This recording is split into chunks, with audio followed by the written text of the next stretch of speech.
academic, seasoned political observer, a fountain of wisdom in these politically uncertain times. Nduh Okoh, Nigerian by birth, Kenyan by choice, communications expert, Pan-Africanist, a truth seeker and believer in people power, and Eric Latiff, agent provocateur, the man in the chair, seasoned journalist, news hound, a man who believes in punching up, not down. Monday. This is the 21st day of September 2020. And welcome to the Situation Room, Kenya's biggest conversation. So that clip there was shared by our PC Brian. This is that night. Do you remember the 21st night of September?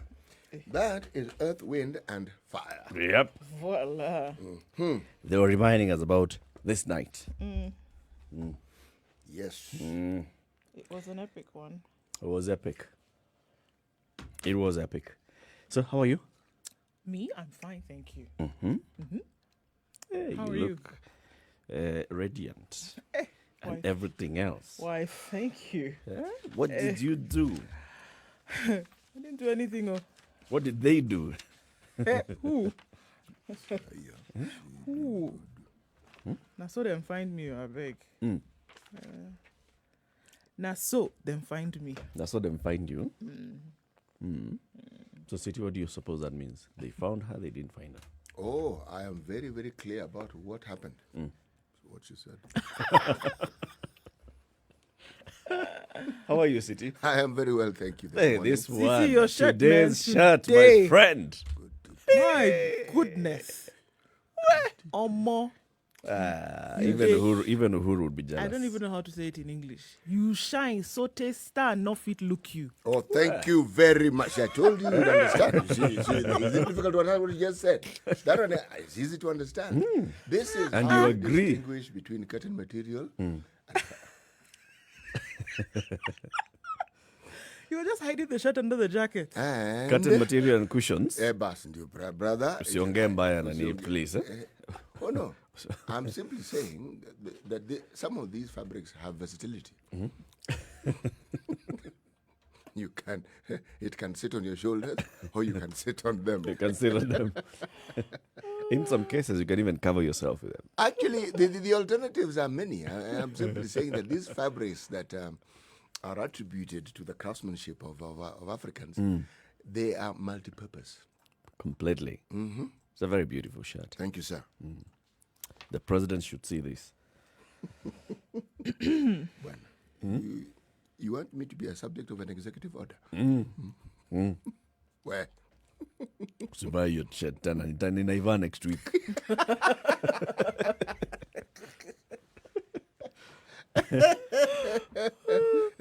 Shika dabu. Yes, You need to respect your elder. surely. Then tell him, Respect your elders. then tell him, say, I'm actually older than I'm older than you. I'm actually older than you, but nonetheless, I get the point. I understand. Right. And how are you, Eric? I'm very well, thank you. That's good. The weekend just flew by. I know. It was Friday and then you blinked twice and voila, here we are. Man. You don't even get a moment to yourself.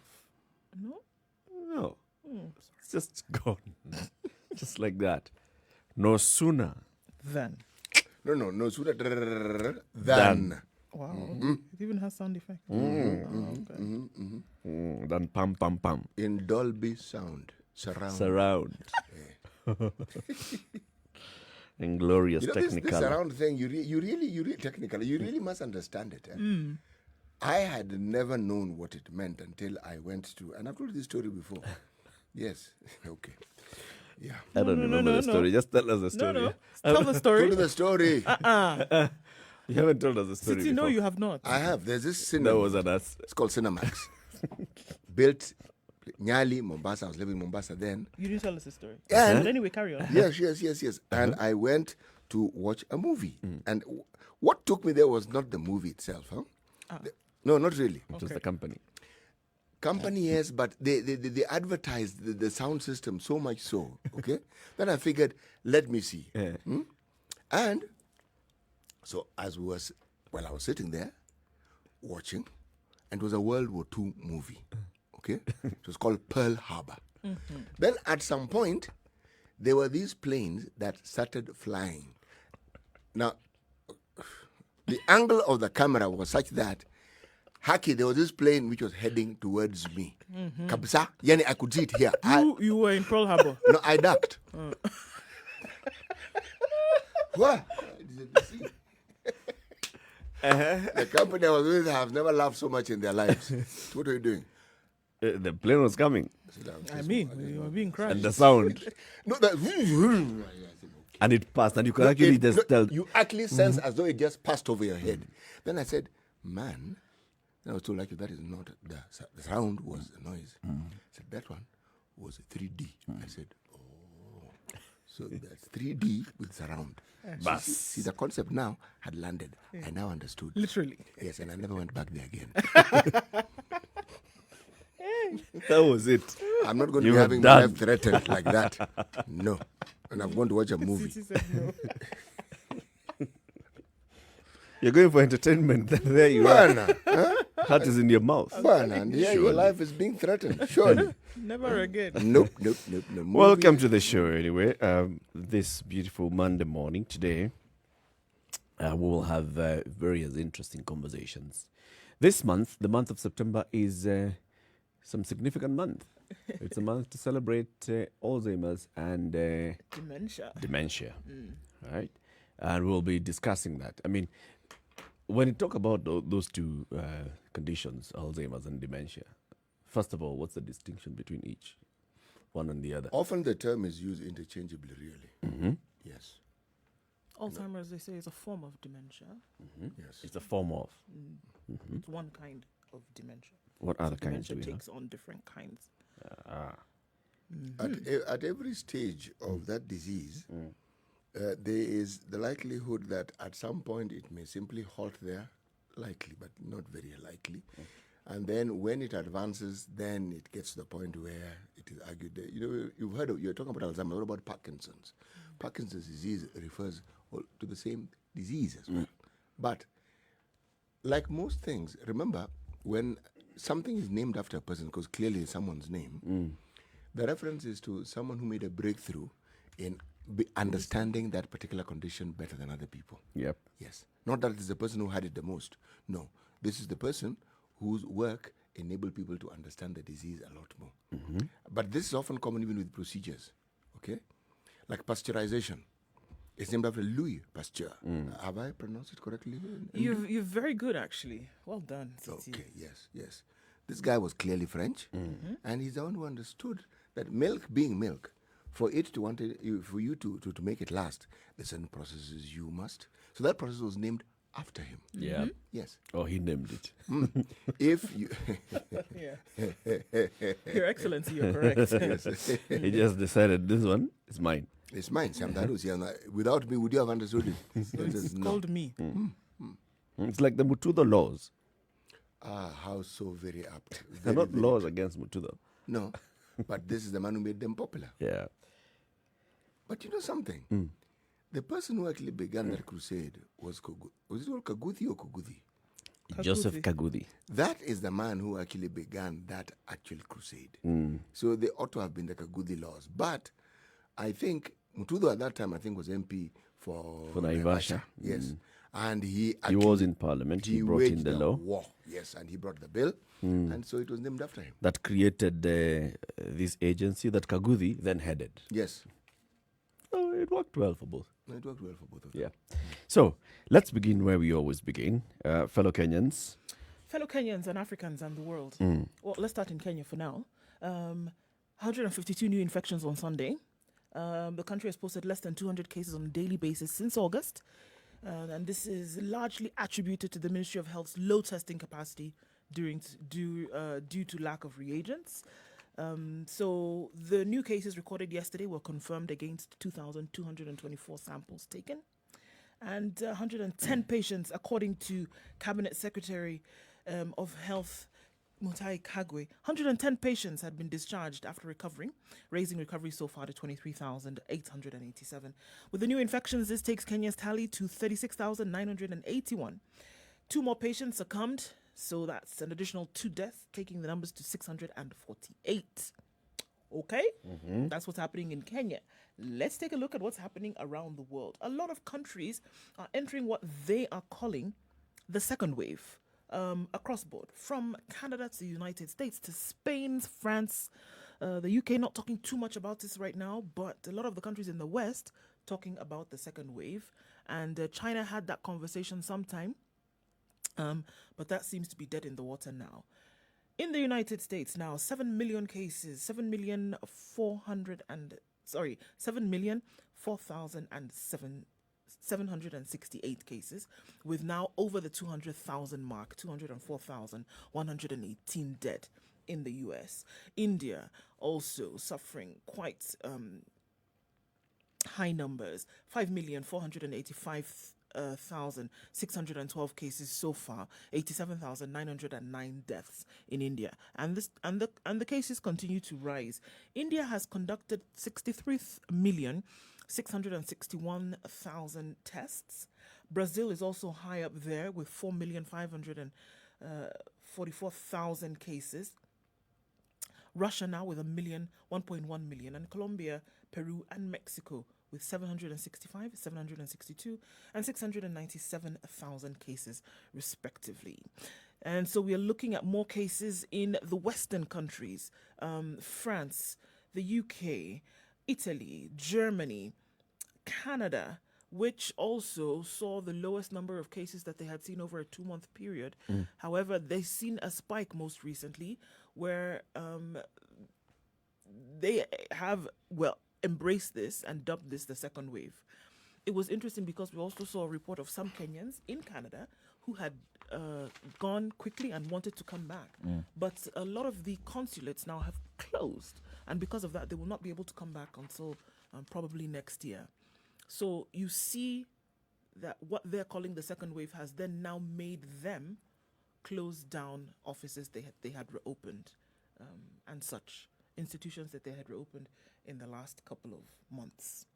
Second wave, a global thing, we don't know. The numbers still continue to rise in different countries around the world. So this is what we are looking at. Also Is realizing, it accompanied by a rise in death as well? When you talk about a surge in infections?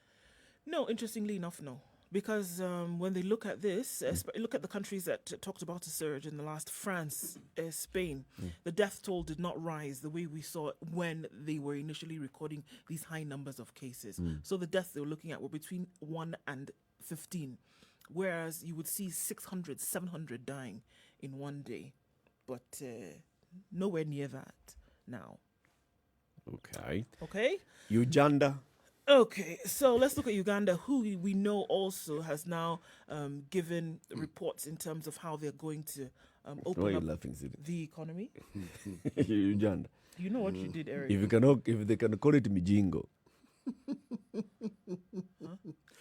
The G is pronounced as it's written G, not J. If Ugandans called Mijingo. Okay, So we call their country Uganda. Oh, okay, so it's reciprocity. Okay, good. Okay. So Uganda, with a total of 6,287 cases, has 63 deaths. And they carried out a total number of 451,737 tests in the country. And so they were looking at, well under 2% of their population having suffered. Gotten to this. So they're opening up slowly. Schools are reopening with only a certain number of students going back to school. Those in the final years, whether it's in primary or in secondary, and those who were to sit exams will be the ones going back to school. And they're opening up churches and places of worship, and sportsmen and women opening up sports activities and facilities, slowly opening up while taking precaution, as it were. They've done very well. We have to just, doff our hats, whether we like it or not. They've done very well in terms of containing this. But market's still closed. Market's still closed. Yeah, they did. But it would be interesting if they did not do what they had done. Probably would have seen large numbers of COVID-19 cases in Uganda. But they did manage the situation very well in terms of curbing the spread of it. And now opening up their skies, opening up international airports, allowing tourists to come back in. So, hey, let's see what happens. What I find interesting is when we talk about the second wave, I actually ask myself, what do you mean second wave? And let me explain why I ask myself that question. Because what comes out of Europe or the Western world is a very hit and miss approach. Clamp down, open up. Clamp down, open up. Clamp down in certain sectors. Face masks, no face masks. Social distance, forget about it. I mean, so it's a mixed approach. So this second wave that we talk about, is it that we are going to have the number of those who are infected higher than we've ever had them before? Are they going to be at the same level? Because that level has also fluctuated, but when it's shut down, the level goes down. When the country is opened up, the level goes up. What is your understanding of the second wave? My understanding of it, unfortunately, borders on conspiracy theory. Because to me, it's like people who don't really understand what's going on trying to explain it in terms that they understand. Here you have a pandemic, and there's a likelihood of the infection spreading to the point where other people who had not been factored into the equation when we are talking numbers now get infected, so the numbers are greater. But there is a sinister element to it. Those who had previously been infected and had become well, now getting infected again. That, to me, is what would comprise A second wave. the core component of a second wave, in my thinking. Well, look at what happened in China. We had a couple of people who had recovered completely from COVID and then got reinfected and had to go test. And according to China, this is what they thought would be the second wave. Whereas in the Western countries of Italy, Spain, France even, what they saw as a second wave was a high number after having achieved really low numbers in comparison to what happened in the first instance. So these numbers came very low. You know, they were not recording high. Hospitals now were empty, as it were. And then after some time, You have the a new cases went surge. through Yes, the but roof. then they had summer. Yeah, they had summer, and that's true. You have to understand that right now they're going into they're in the fall months. Very They're going soon to autumn. They're in the fall months already. Yes. They'll be going into winter in Yes. a very short period of time. And guaranteed, because if you're talking about flu-like symptoms and They will disease, come. They come during winter. Yeah.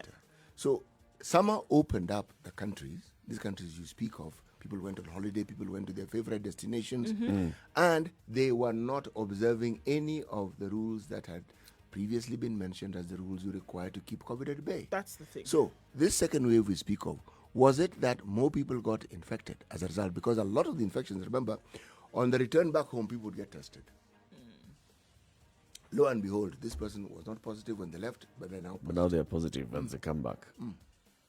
Something to keep looking at and trying to understand. 18 minutes after 6, it's a Situation Room, Kenya's biggest conversation. Our live stream is up on www.spicefm.co.ke and SpiceFM KE, YouTube, Facebook, and Twitter. Time for us to look at the skies and see the weather forecast for the day, and then we'll be back.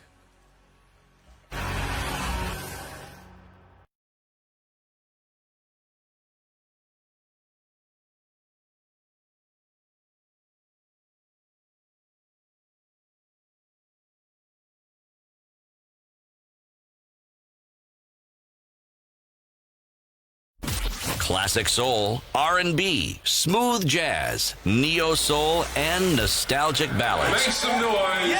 You're listening to Spice FM.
The weather with Spice FM.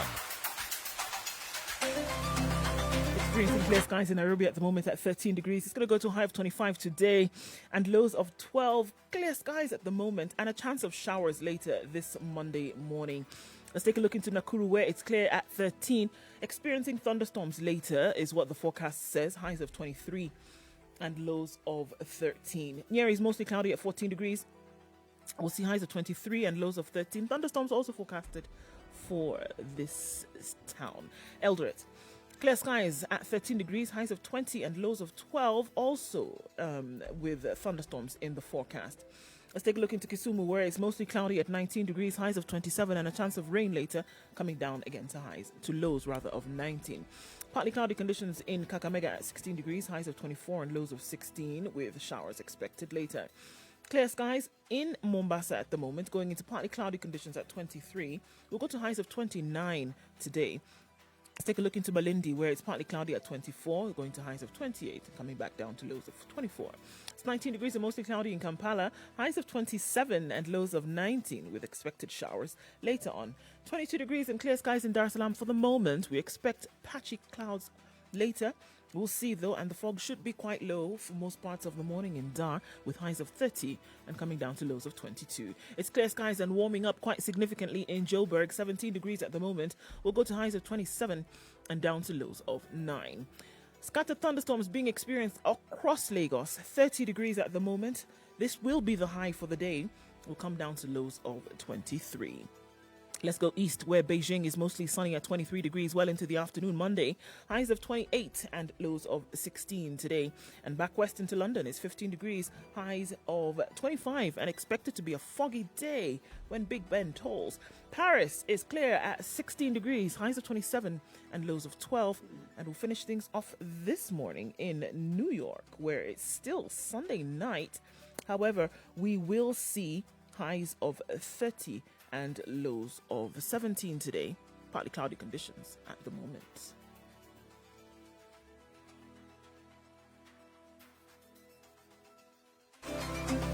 This is the Situation Room, the only way to start your day. Spice All right, up your 23 life. minutes after 6. This is Kenya's biggest conversation. Let us begin. Before we look at the headlines, let's begin with today's proverb. Today's proverb is actually a Kenyan proverb. It is short, brief, simple, and easy to understand. Do not follow a person who is running away. Okay. In fact, I like that proverb. Just leave them, I beg. It's true. I like it. To me, it has landed. It's like that plane that was chasing you in the cinema. Preach, It has preacher. landed. No, that plane wanted to crash on me. Yes, but I ducked in time. All right. Do not chase after a person who's running away. No, don't follow. This person who is actually running away, don't. I read this thing, and the thing that came to my mind is, how do you distinguish someone who is running away and someone who's running towards something? I'm still trying to resolve it. They're running away from you and running away Or running away towards from something. something or running towards something. How do you distinguish? How do you differentiate? Anyway, just sharing my thoughts on this particular saying. There'll be some context, I'm sure. If they were with you and then they just started running away without any explanation, then you just assume that they're running away from you. Or if they were running towards something, then If you're standing and you see someone running, if you're standing and you're seeing someone running, just leave them. Those ones are not running in away the from city you. of They're Nairobi, running away from if somebody I'm else. standing somewhere and then I see someone running, then somebody follows, I'm going to run in that direction. It's a very interesting Nairobi concept, by the way. After 100 meters, then I'll stop and It's look not just behind a and Nairobi ask, concept. and It ask, is okay, a global concept. Okay, You've seen guys. these social experiments and videos on social media. Yeah, just start Yes. running. Yeah, people just start running. Why are you running? Why Then are you ask- running? Why are you running? And you're still running, by the way. Why are we running? What's going- If you like, don't run. Okay. All right, so let's look at the headlines. Where do you want to start? Well, okay, it's on both pages of these two dailies today. Eh. Reopening schools. But let's look at what it says on The Nation. Reopening of schools a nightmare for parents. Caught flat-footed by the government's decision to reopen schools next month. And this is the thing, it's saying it, I think we've all assumed that it's going to happen. It's still from the ministry, it still could Might. However, people have said, okay, it's going to happen. Parents are staring at a mountain of bills amid reduced incomes and massive job losses. Barely hanging on due to the negative impacts of the pandemic, they will be required to dig deeper into their pockets to prepare children to report back to school in the middle of the month. Many have exhausted their savings, and the sudden change of plans has left them exposed. And we talked about this a little bit last week. And for parents, you told them they were going to open in January. So everybody did a factory reset and went to January. This is when we're going back to school. I need to prepare for then. And then in the middle of it all, you tell them there's a possibility that you could go back in October. The task force is meant to hand over a report on resumption of studies to the CS Makoha today. Schools are expected to open on October 19th, specifically, while Standard 8 and Form 4 learners will sit their national exams in April 2021 if the government adopts proposals by a committee appointed by Education Cabinet Secretary George Makoha.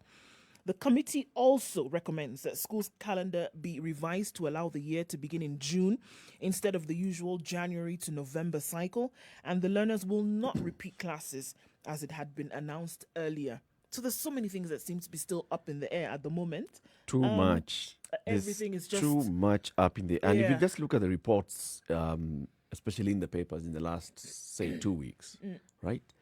All of them, just manner of speculation. For It's all example, this one, speculation till now. in the Standard, teachers may be recalled this week. They may be recalled as early as this Wednesday. Surely, if teachers were to be recalled, then they are just going to be recalled. We're Just talking like about that. Monday Yeah. and saying teachers may be recalled as early as Wednesday. Which is which? What is it? That's the thing. And interesting. Why can't you just have clarity? Teachers will Folks, be recalled on I Wednesday. need you to go a little easy on this. There's consistency here. All That's right. exactly what I was about to say. From the very beginning when it came to education, it has always been, is it or is it not? The only thing we knew was that schools were closed. That was it. We talked about this here, and it was, okay, so has the cabinet secretary said? Has he not? What has he not said? Are they going to test? Are they not going to test? Are they going to come back to school? So there's consistency. That it has always been confusing. It has, hasn't it?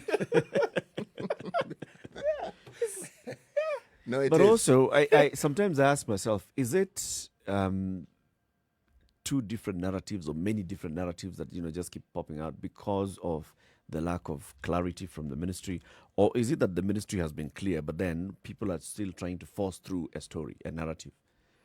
The ministry has said we are not going to reopen until we know, until we announce that we are reopening, and then now we start going into there's a committee that has been formed, and that committee may propose. And we This have and the inside other. information as to what the committee is And the discussing. committee is likely to give its recommendation to say, surely, what are you saying? Nothing.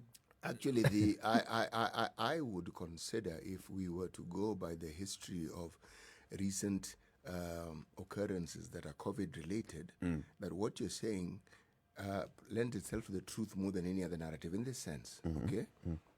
What do? There's something that needs to be done, and it is a good thing. But how do we twist this thing so that it's financially beneficial? Suddenly, desks. Wait, this water provision and the ability. Somehow we are going back to a centralized system where everything has to be centralized. Then you're being told local fundis may apply. To whom? How? How? Okay, how do they get this information? Is the information again consistent? Do they know this? All right. Then you're talking. The only clarity we have here is one on face masks. Rivertex will make face masks. Okay, that one we've gotten. How is it going to be distributed? Yeah. How will we know? First of How all, will we know that yes. each pupil When you're has talking received- about equipment of this nature, schools will have to have storage capacity.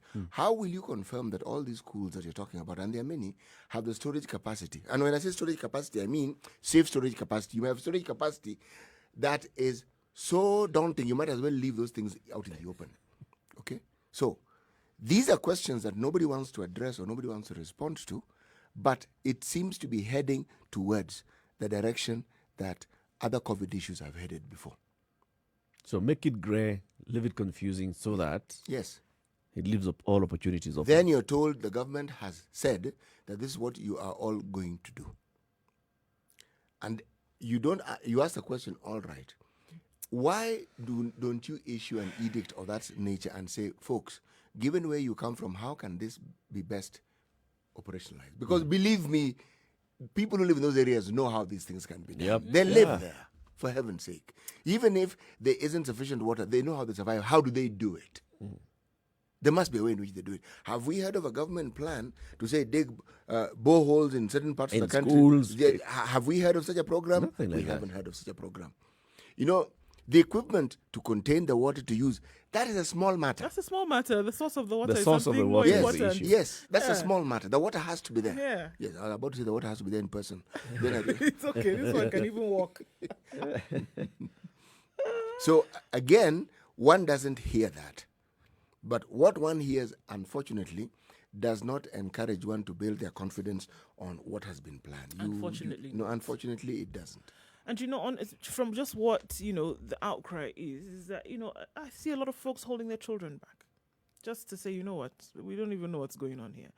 But this week there is this national conference that's happening. It would be nice if there was one voice and it said very clearly and plainly, this is what we have, this is what is going to happen, this is the status. Period. Not if, ands, buts, or maybes. Doesn't help anybody. Indeed, that's true. Remember, the live stream is up. We have people who are already watching us on social media platforms, Spice of MKE, YouTube, Facebook, and Twitter. Listening from Mombasa CBD's Isaiah Ombura, and from Westlands Sarit Center, Godfrey Isaac Mackenzie. Good morning to you. Joroge Wakiboy in, and Simon Villa Olekasasi Ndani, my addiction. Thank you very much for always being among the first to tune in, Simon. And then today's photo, actually. Who's that man? Who is that man? Just look at Spice of MKE on Twitter and Facebook. Hey. Tell us who's the guy. Hey. Man, these lookalikes are really lookalikes, aren't they? CT Muga. It's just that look. Look is look, Avera. Look is look. It's called 1,000-mile stare. Bas. Come on. So let's take a look at traffic and then we'll be back.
Okay, Traffic. a little hold up right around Roy Sambo today. Unfortunately, there is a body in the middle of the road, and crowds have formed around that. It's affecting traffic already. We know that there were some gunshots that were being heard earlier in the morning around that area. So you want to approach with caution. Take it easy if you can. Outbound on Thika Road today, there is some traffic, and inbound as well. Everybody getting back into the city today. Same thing in Westlands, moving along so slowly today, bumper to bumper already on some parts of Uhu Highway. Getting into the CBD from Westlands is going to take you a quick minute today, or rather a slow minute in that case. it will not be as smooth as you expect. Mombasa Road is looking good today as you get through. We know that there will be heightened levels of traffic again for the next couple of weeks or more because of the construction taking place on the expressway, guys. So it's gonna need some patience. It's going to need you to take some forward planning in order to get through. Industrial area is still going to be a mess because that road is still closed because of construction. We'll take a look and see what that looks like in a short while, but for now it doesn't look too bad. It'll clog up though, we know that. We'll let you know where and how in a short while. Classic soul, R&B, smooth jazz, neo soul, and nostalgic ballads. Make some noise. Yeah. You're listening to Spice FM.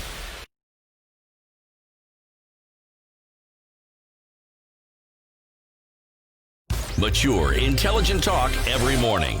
Spice up yourself.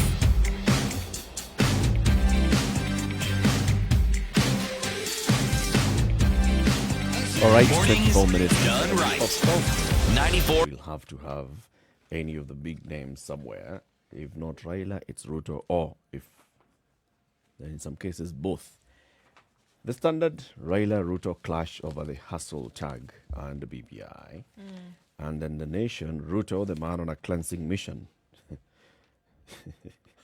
From launching an anti-graft crusade against his own government to building an altar in his Nairobi home, giving arms and speaking up for the less privileged in the society, the hustler-in-chief is taking the meaning of image is everything axiom to a new level in his bid for the presidency in 2022.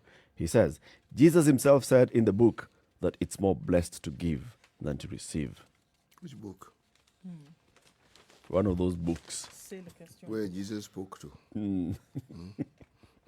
So what was it? Podcast? It's on the podcast. Or Jesus spoke to Pocket? Or, for all you know, Jesus was on WhatsApp. What is the other one? Erasmus. What is the real name of Erasmus? Instagram. Yes.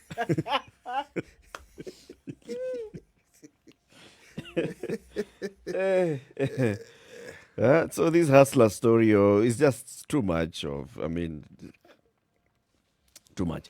Anyway, there's a story on page 7 of The Standard that says Uhuru Ruto differences have been taken to court in a new twist. This is about a case that has been taken to court by two petitioners who are arguing that the Interior CS, Dr. Fred Matiang'i, is junior to the DP Ruto and therefore cannot head the National Development Implementation and Communication Committee. They have taken the issue of Executive Order number 1 of 2019 to court.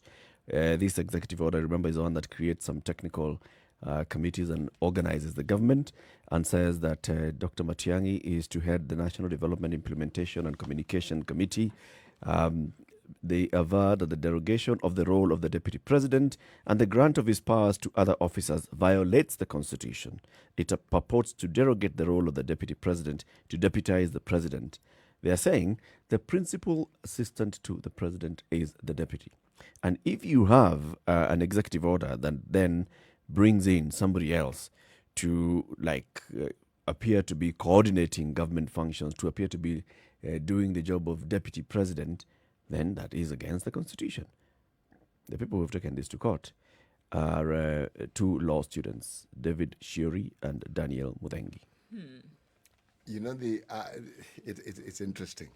When this space was opened up, there's no telling what it was going to actually produce. And here is a perfect example of... Remember, last week we had with us two very eminent Kenyans who were talking to us about a certain petition they had taken to court. Now we have another group of people who have taken another petition to court. But what is of interest here is that with each of these cases, we now get to understand in details what the law actually says. Some would argue an interpretation of it, but that's the whole point of having a court. Yep.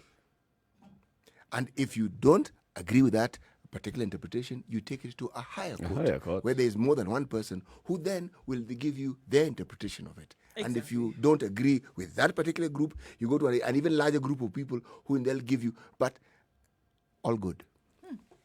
All good. This one will be interesting. Let's see what the courts say on this. whether with this executive order, which still recognizes the office of the president and the deputy and the president and the deputy president, but gives some functions to some cabinet secretaries and all, whether it's actually derogating the powers But Eric, and functions of the deputy president. The powers of the president, if you ask me, are operationalized in the various ministries that we have. Yeah. The president is not in charge of any ministry. Well, neither is the deputy. So, as a layman, of course, how then do you dilute something which in and of itself cannot really be diluted, because your position guarantees that yours is oversight with some authority, right? But if I read what I've just read and I believe it as it is, it's like saying that there were powers that were given or inherent in certain positions and that those powers are now being taken away. In that case, then I would argue, what are these powers, for instance, then? Because you're deputizing the president, because it's the president who has the power for you to deputize. Yeah. So what are these powers that the president has that are now being diluted? That's the question I would ask. I would just ask. I don't have a response. Don't to have a it. response to us. Okay. No. Let's see what the court say. Okay. So, it's on national news, but having female friends makes males live live longer. Just give me a minute. It's an analysis that was done on baboons, corresponding with human studies that show keeping friends of the opposite sex can be as important for longevity as losing weight and exercising. Having close bonds with the opposite sex can have non-romantic benefits, not just for humans, but also for their primate cousins, according to a new research done in Kenya. Again, it's in national news. The study done a after big one, yes. It is. The study done after an analysis, after analyzing data for 35 years on more than 540 baboons in Amboseli National Park, found that male baboons that have a close female friend have higher rates of survival than those who don't. Take note, CT So and friend, Eric. friend, not partner. Just No, friends. buddy. Yes. Platonic. Yes. Not with benefits. Without benefits, no. So stress. these baboons just had a pal. Yeah, and they then- lived longer. A friend, you hang out, chill, tell stories. Researchers have often assumed that when a male is friendlier to certain females, it is for the reproductive perks, to protect its offspring or to boost its chances of mating. But the new study points out to an additional potential benefit of female friends helping males live a longer life. I've been saying this all along. The team's findings have been published in a special issue of the journal Philosophical Transactions of the Royal Society B. It is titled Social Bonds, Social Status and Survival in Wild Baboons, A Tale of Two Sexes. The researchers said it is well known that people who have close friendships are more likely to live a long life than those who don't. Many humans show that making and keeping friends can be as important for longevity as losing weight and getting exercise. In the last decade, the researchers said similar patterns have been found in animals ranging from monkeys and horses to dolphins and killer whales. However, they noted most of this research has focused on females, whereas males are more of a mystery. The reason is that in most social mammals, females typically spend their entire lives in the same group, while males come and go, leaving researchers with only a partial snapshot of their lives. So this data was collected after research of 35 years on just male baboons, and this is what they found. And how did they define friend here? Friend, you didn't have any... companion. No. It was just a companion. It was a companion. Meaning someone you're seen with more than others. Yes. Or Is somebody it that is you it would one be friend with or more is than- it? No, it's friends. So the It's more plural. female friends you have, the longer your your life. Yeah. I know where you're going with it, so just stop it. No. I'm not talking about friends with benefits. I'm basically just looking at platonic friendship. Yeah, sure, exactly. And this is what they said. So- Because what if you're you're talking saying about is- one, then this is, you can say, then your spouse is your friend. So as long as you are married, then you are also in that box. Not Or are you necessarily, saying that because in you have addition to your spouse, having other female friends, Yeah, close because friends? Note this research is that the male baboons that they looked at had one that they procreated with already. Okay. Okay? But these are the ones, that's why it took them so long Are to do baboons this. monogamous? No, they're not like Okay. no. But it was the ones that they They hung have a clear understanding of life. the ones that they hang out with their friends, they did not get into any kind of sexual relationship with. You get? They would just hang out. That's what they said. That's why it took them so long to study this. Yes. So, Right? okay. They were just friends. I'm going to stop while I'm ahead.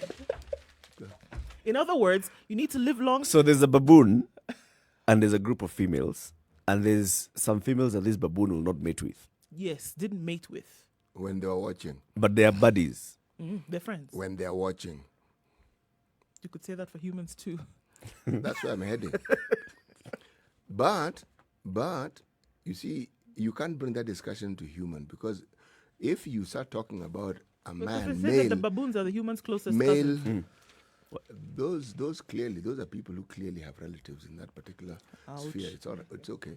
But what I'm saying is, if you consider taking that analogy and ask yourself, if this was studied down among men, and you're saying men who have very many female friends, and it's platonic, you'd smile and say they do. Okay, female friends, many.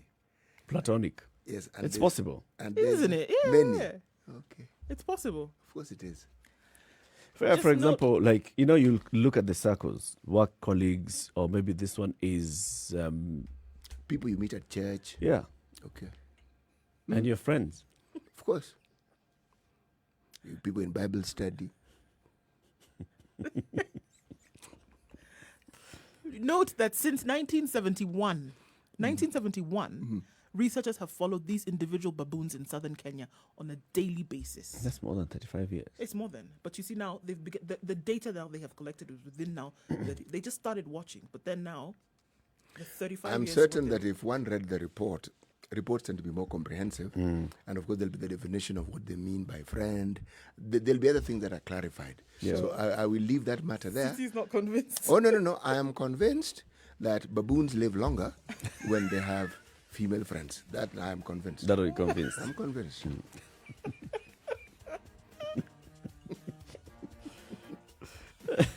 I think it's a very important finding. I think It's so. it's a very, very important finding. The connection between this and human beings. I will need to read that report, and I'm sure the queries that are sort of like running amok in my mind will be put to rest. will be resolved. Yes. Okay. 12 minutes to 7. It's a situation room. Let's take a break. We'll be back shortly. Good morning.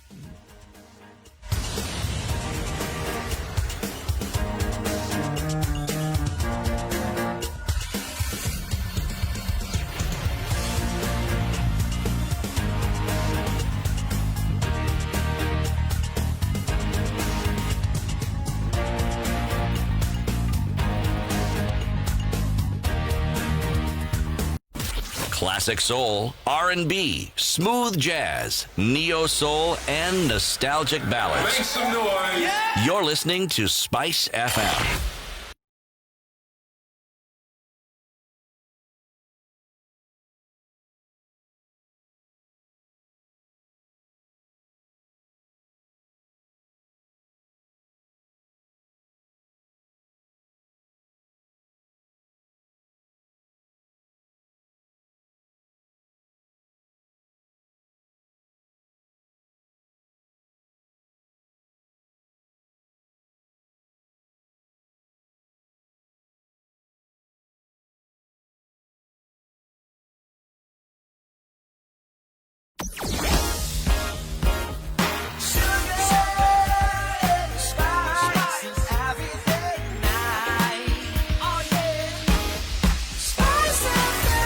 Spice up your life. Mature, intelligent talk every morning. Spice up yourself.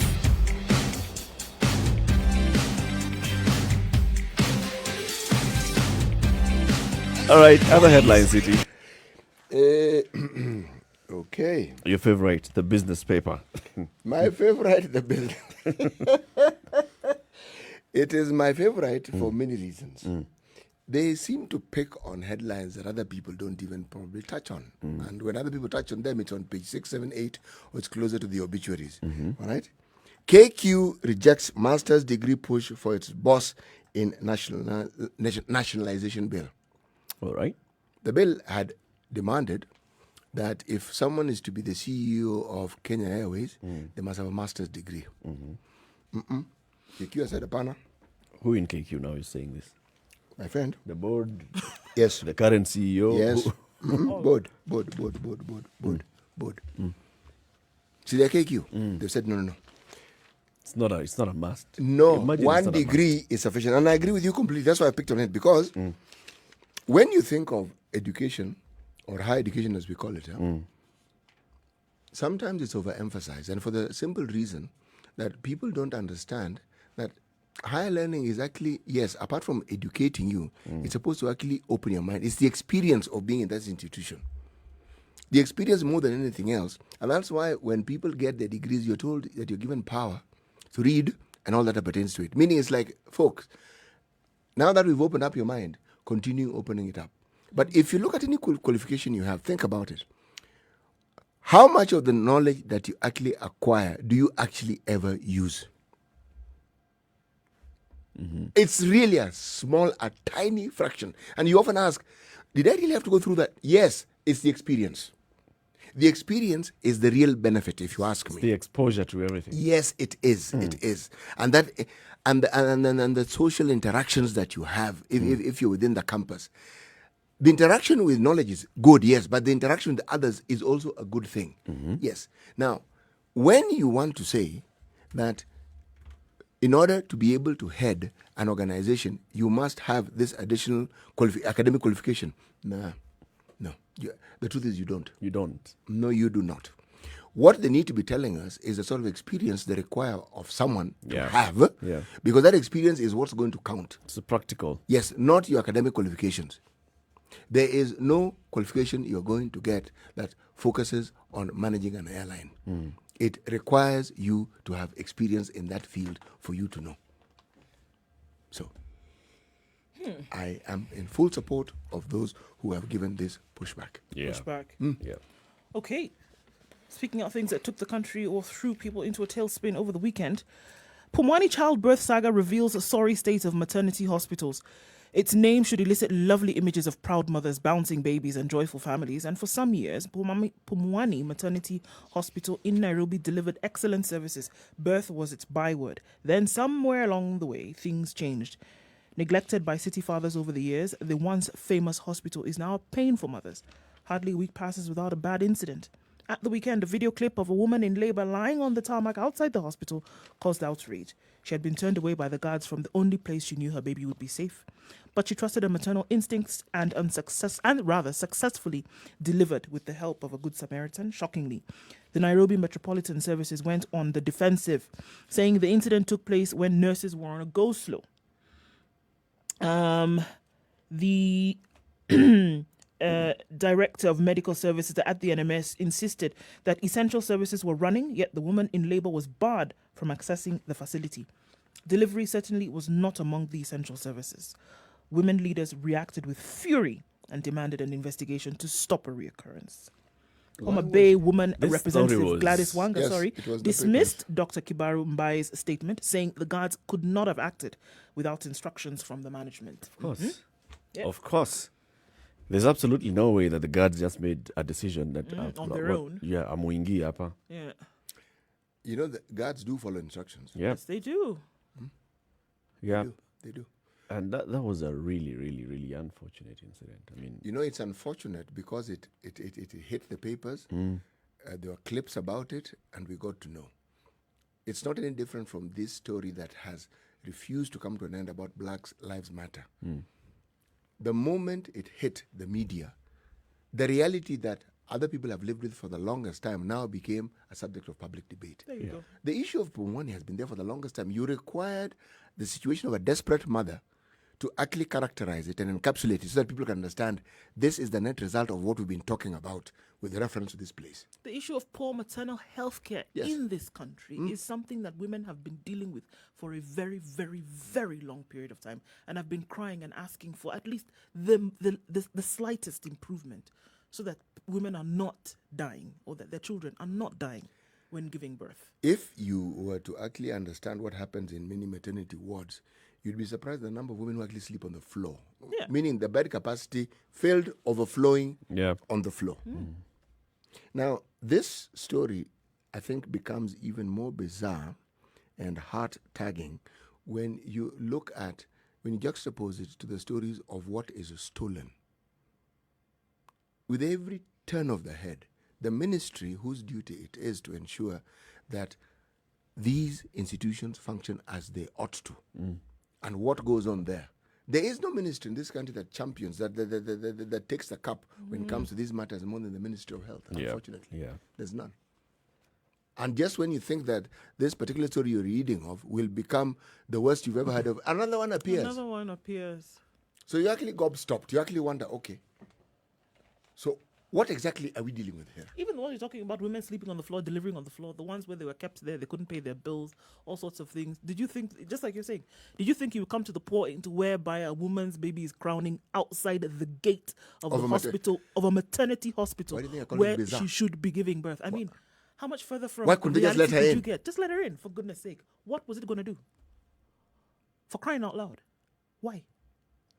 This is Somebody where gave now her you look at even how we enforce our laws and all. I mean, action should be taken. What Dr. Mbai should be saying is that action should be taken against, not just praising the one nurse who heard this and came out, because this one nurse heard this, came out. Yes, let us recognize her. But then the system should be censured. You know, even if The you say... system at Pomoni Maternity I should agree. actually be put to I agree. question. You've always talked about people stepping down and resigning.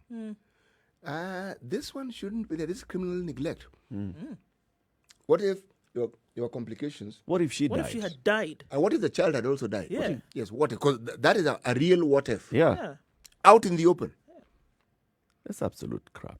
It is. And even doctors say, doctors say that the abnormal is when a woman gives birth and her baby comes out alive and she's fine. That's the abnormal. The norm is for a woman to go through childbirth and not make it. The norm is for that child not to make it. So the what if is actually very high in terms of percentage, that something could have happened to her. And this is a facility whose function is just that. Nothing Primary else. function. It's They a only maternity have one hospital. They only have one job. That's it. Deliver babies And and then deliver a client mothers who requires the healthy. services comes in and you turn them away. For crying out loud. Go slow, no Has go the slow, I don't care. administration come and explained to us what happened? That's what now the That's what NMS Mbai is Director of saying Health now. is coming out to say, That's what the Director of Medical Services is saying. They want to go slow, so things didn't really, they were waiting for money from county, had not come, Senate had not decided. Bank. Bunk. What did you call that thing? Which one? Higgledy The piggledy. higgledy-piggledy. That one. that's the one. This is a higgledy-piggledy. This It's one of those moments. It's Good madness. grief. It's madness in its purest form. And my fear is that, as I sat and I listened to everything that was being said and I saw social media go crazy, I said, you know what? This kind of noise, don't just make it for 2 days. Because come Tuesday, when people have gone and visited her and given her diapers and food, they'll forget this story like it never happened. Yeah. But it's a deeper issue than the uproar. It's much deeper, and those are the conversations we should be having. And those to women improve legislators to should not improve be services to behaving like Kenyans. activists. Yeah. No, they shouldn't. You don't They- make noise when something happens. You should be making noise to make sure that the system is at tip-top shape. That's what you should be doing. You know, this is one situation where the women legislators should be biased, completely biased, 100%. and just focus. Focus on this matter. Focus. Yes. And get to the Don't make bottom of noise it. on Sunday and then... Let it be said you don't take interest in other things. So what? It's okay. But focus on it so that the change that you keep talking about actually comes Is into being. realized. Yes. Coming to the top of the hour, this is the Situation Room at Kenya's biggest conversation. In the next hour, let's talk about dementia in Kenya. We'll be speaking with Dr. Muthoni Geshu. She is the head of Healthy and Aging Unit at the Ministry of Health. We'll also be speaking with the CEO and founder of Alzheimer's and Dementia Organization of Kenya, Elizabeth Mutunga. Keep it right here. Join us for that conversation. We'll also be live on KTN Home. Good morning. It's now 7 o'clock.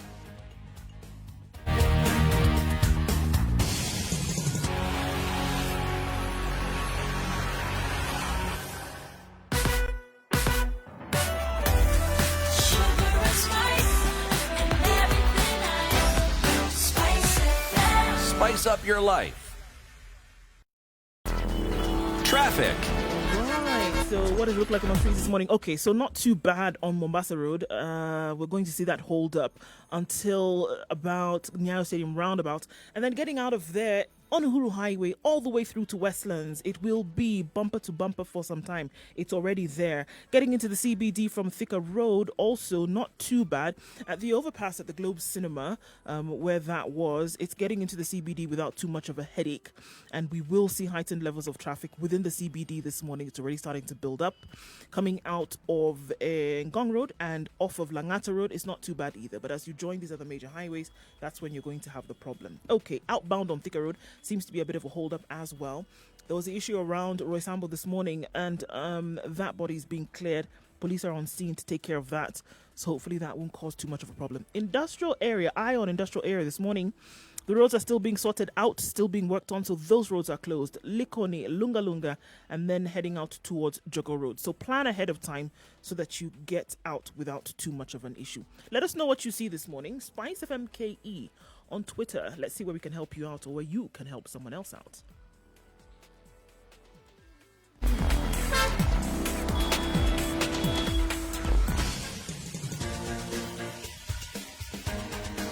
This is The Situation Room, the home of hard-hitting political commentary and penetrating insights about the state of the nation. This is a talk radio experience like no other. The Situation Room, a place for hard truths, debates, and elevated conversations. The Situation Room, witty, political, engaging, deep, controversial. In the room, we have C.T. Muga, researcher, academic, seasoned political observer, a fountain of wisdom in these politically uncertain times. Nduh Okoh, Nigerian by birth, Kenyan by choice, communications expert, Pan-Africanist, a truth seeker and believer in people power, and Eric Latiff, agent provocateur, the man in the chair, seasoned journalist, news hound, a man who believes in punching up, not down.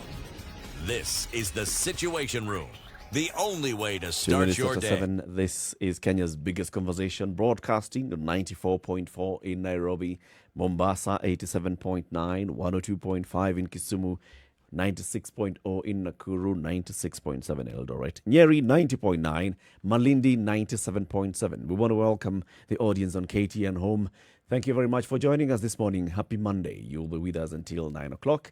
And also, we are on www.spicefm.co.ke and SpiceFMKE on YouTube, Facebook, and Twitter. Ndu, as we begin this... before we come to you, let's actually go back to C.T. Muga, today's proverb. Do not follow a person who is running away. Simple. Do not follow a person who's running away. Though our experience in Kenya is that the complete opposite happens. That is not a practical proverb. Yes, when people start running, people tend to follow while asking, what are we running away from? Yeah. What has happened? But they keep running. Maybe it's not the physical running. Perhaps. That's why it's a proverb. Exactly. Yes. We're supposed to expand our capacity, expand What our other running would it be? mental. They're distancing themselves from you. Yes. Yes. So if they're distancing themselves from you, let them go. You have observed in the recent past one small little saga about involving one department in the Ministry of Health. I keep calling it a department because I see it KEMSA, saying, no, actually, this is running away.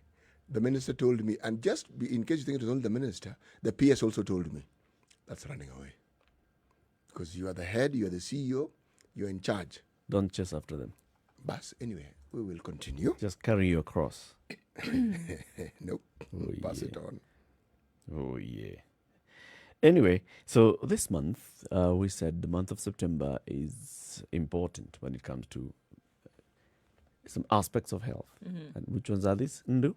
Oh, dementia is one of the big ones. So it's let's talk about dementia. Something that, as I looked at this, I realized the countless stories that we've seen in media, in newspapers, even those that people will tell you that you saw somebody who was of an older age kind of wandering around and they didn't really know what was wrong with them, right? Yeah. And they took them home and they sat, or somebody talks about they keep forgetting things, and we kind of laugh it off every now and then.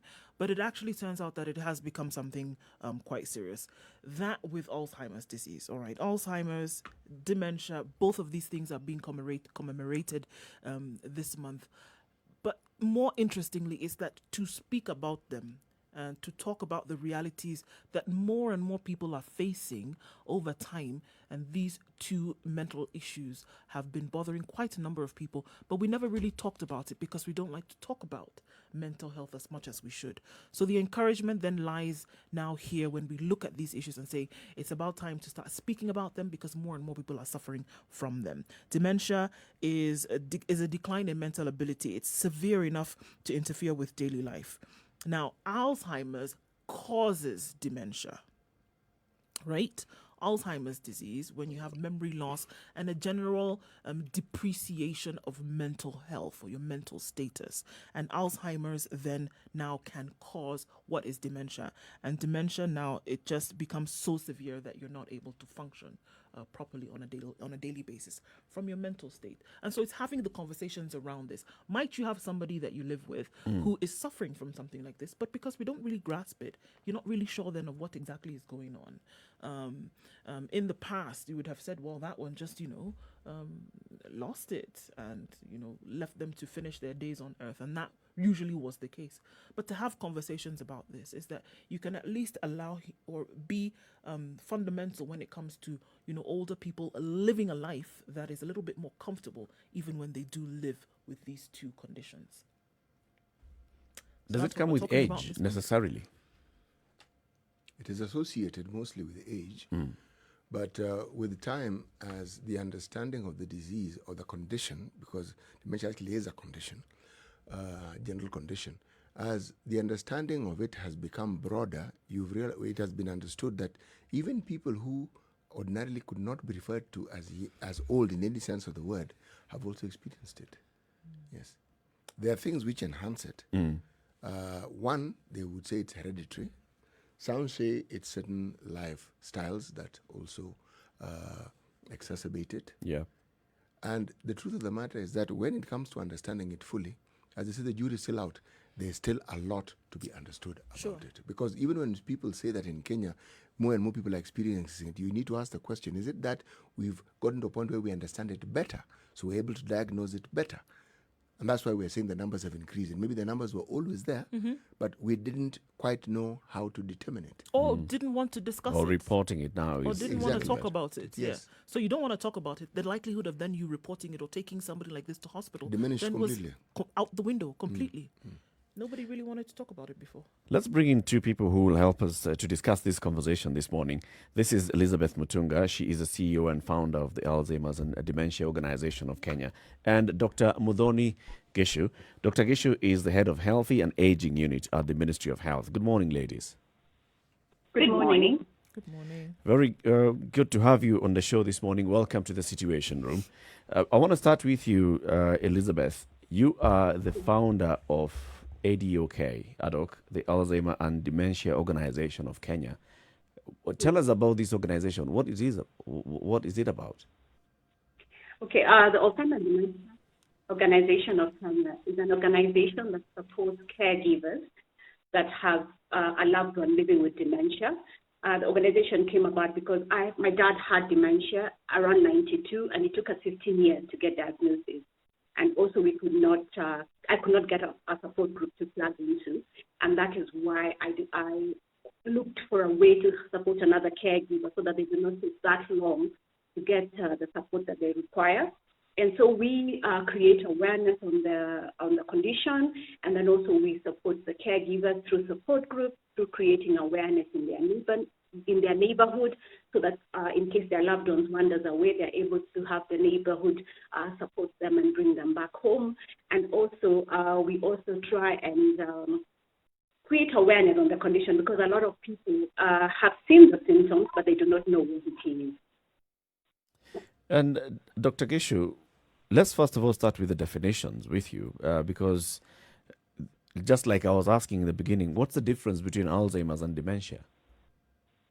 All right. Dementia is an umbrella of many conditions. And one of these conditions, or the common kind of dementia, is Alzheimer's. Okay. How do you tell that someone has Alzheimer's? All right. First, you need to make a diagnosis of several things could happen. you could have it presented in 4 main ways. And the most common is the loss of memory. What do I mean by loss of memory? Somebody has just had a conversation this morning, or somebody just had breakfast, and then you will ask them, what did you have for breakfast? They don't remember having breakfast. Or, for example, you're having a situation where you're having spouses, you just discussed about how they needed to buy a piece of land, and 20 minutes after that, when the conversation is probably going on, and one of them, maybe who's suffering from Alzheimer's, is asked, okay, so what is the next plan? And I'm thinking, next plan about what? We just didn't have any conversation like that. So memory loss is actually one of the commonest causes. One of the commonest signs. However, they have very good long-term memory. They will give you stories about their childhood, about how they grew up, about what they did when growing up. But anything that is recent memory, maybe a few hours ago, a week ago, 3 weeks ago, they do not have any memory on that. All right, so that is Alzheimer's. Then what are the other forms of dementia? All right, so the most common is Alzheimer's. The second most common is vascular dementia. Vascular means that it has something to do with the blood supply to the brain. So you will find that people who have suffered stroke are likely to have a kind of vascular dementia. And then we have something we call Lewy body dementia. We have something we call frontotemporal dementia, and we have Creutzfeldt-Jakob disease, among many others. Okay. Elizabeth, I mean, as we're looking at some of these cases, or rather looking at this as a whole, some of the things we talked about a few minutes ago before we started this is that we never really acknowledged it because people never really spoke about it. Nobody wanted to take their member of their family to hospital to say something seems to be wrong with their mental state. It never was a thing. We'd keep them at home and move on from there. What has changed over time? What has changed? Are we getting more comfortable when it comes to talking about mental health? I would say there's a big change now, because initially, also with dementia, one of the difficult bit about it is that you see the changes with the person, the personality, and you start wondering what's going on. You do not understand what's going on. But a lot of people now, and also thanks to internet and everything, because like I said, in the 90s, it took us 15 years to get a diagnosis. Now somebody will call you and tell you, I am seeing this kind of symptoms. I am seeing them forgetting. I'm seeing they are not able to trace back their steps. What do we do? So I think there's new information now. Although still stigma is still rise, a lot of people will not come out and state that their loved one has dementia, because the things that they will be doing would be very uncomfortable. For example, they will forget where the bathroom is, and then maybe you're having a meeting with the rest of the family, and you'll end up just going to the bathroom just in front of all of you. Not because they want to, but it's because they forgot where the bathroom is. But I can say it's very different now than it was before. We are talking more than we were. In the past, athletes, specifically boxers, are the ones who were known to be closely associated with this particular disease. And yes. Well, talk a little bit more about it and explain why. Yes, it was because of the head injury.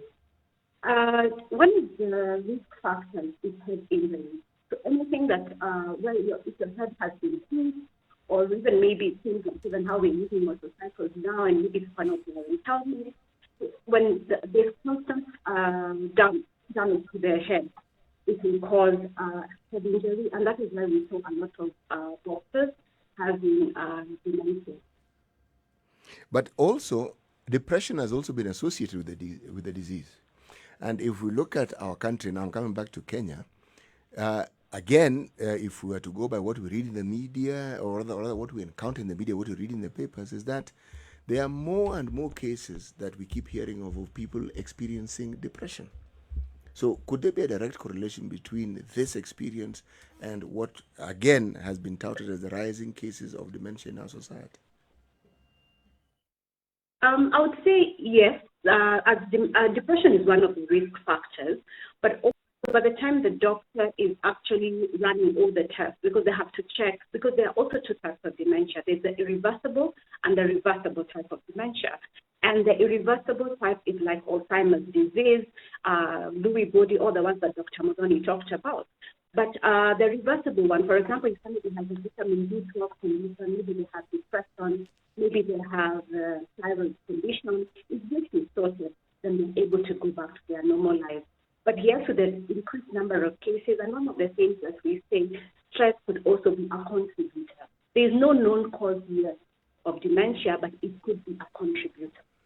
Can it be controlled? Can it be managed? Can it be cured? I think those are three questions that are popping out, for a lot of people. And if we're looking at preventative care and healthcare in this country, how then do you know ahead of time when you're doing your yearly checkup that if you're taking an older person in your family to hospital for a checkup, can something be found for somebody to know that maybe my loved one is gearing in this direction?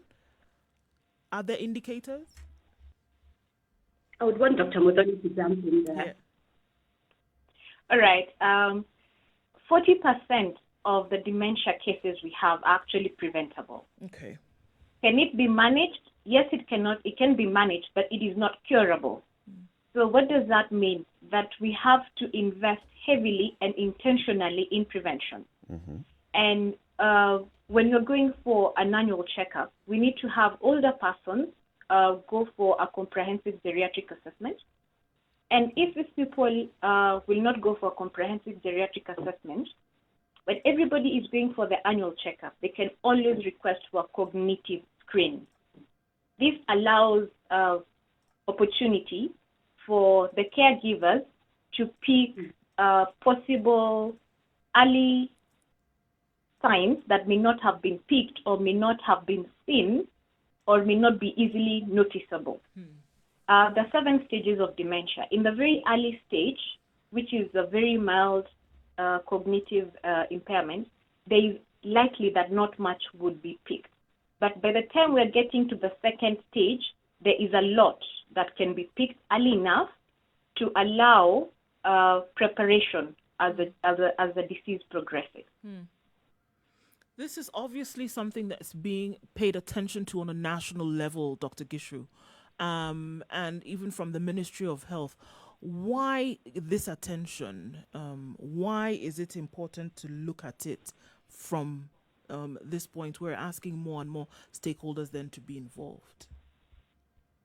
It is important for, I could say, 3 reasons.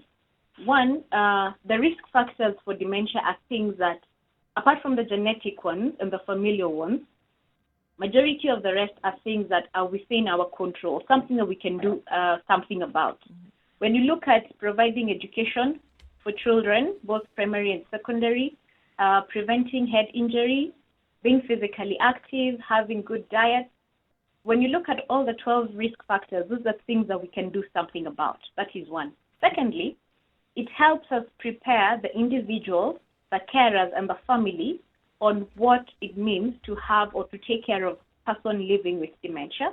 And it also allows us to be able to help them plan for their health needs, just in case they get to a stage where they cannot make decisions, which will happen. And thirdly, because we know that without a cure, we need to have people live with dementia and live with dignity. And fourthly, it is important that we increase and create as much awareness on this condition. Why? It will allow people to be able to get diagnosis earlier. Secondly, we have seen what has happened during COVID. There's an age or there's a stage at which people with dementia get lost. And more often than not, assuming it is past curfew time,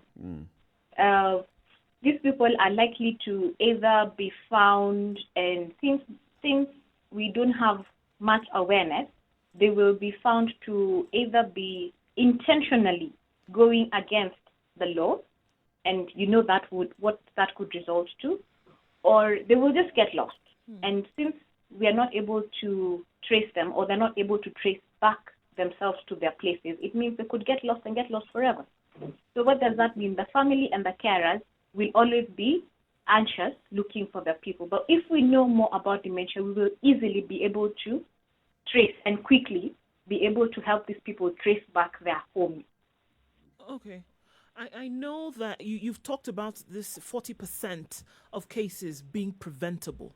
And I'd like to look at that because across board, we've talked about preventative care in this country that would really help then when it came to things in the future like bills and also quality of life, etc., etc. So what is it that you would be asking people to look out for when it came to cases of dementia and even Alzheimer's now? What is it that, you would say you can prevent it if you did 1, 2, 3 of these? All right. One would be to increase physical activity. This could be done both at a policy level and at an individual level. We need to make sure that we provide primary and secondary education for all children. Then we need to look at decreasing harmful alcohol consumption. We need to prevent head injury, which is both occupational, like what happens with boxers, and transport, like the road traffic crashes that we keep getting. For people with hearing difficulties, we need to assist them use hearing aids, and we also need to protect our ear health. We need to promote cessation of smoking and also support individuals who are looking out to quit smoking, which has been found to be beneficial at any and every age. We need to reduce exposure to air pollution. We need to prevent or limit drinking as a habit. And then we need to focus on reducing obesity and diabetes. And something very important, we need to look at our social interaction. We need to increase our social contact and reduce and manage depression. When I look at social contact, we'll find that a good number of us actually socialize on the phone. It has been found that our social networks are actually very supportive when it comes to making our brain health better, as well as supporting us through improving the quality of life with or without dementia. Dr. Gishu, the things that you've said, my goodness, all these things that you've said, it seems that the Kenyan population is predisposed from these things that you've mentioned just now. It seems that quite a number of people are predisposed to something like this in the future. But you see, again, when you look at it, there are also very things that we can actually work on, but we have to be intentional on that. I want us to take a quick break and then we come back and continue this conversation. And especially I'd like to know at what age does it start setting in, and at what age do you start being more intentional when you're doing the regular checks? As you know, for example, there are certain ages where you're told at this age start checking out your health for certain conditions. So at what age do you start checking out specifically for Alzheimer's and dementia? This is Kenya's biggest conversation, the Situation Room. We are speaking with Elizabeth Mutunga. She is a CEO and founder of Alzheimer's and Dementia Organization of Kenya, and Dr. Muthoni Gesho. She is the head of Healthy and Aging Unit at the Ministry of Health. Keep it right here. We wanted to take a look at weather and traffic. We will be back broadcasting on Spice FM and KTN Home. It's 25 minutes past 7.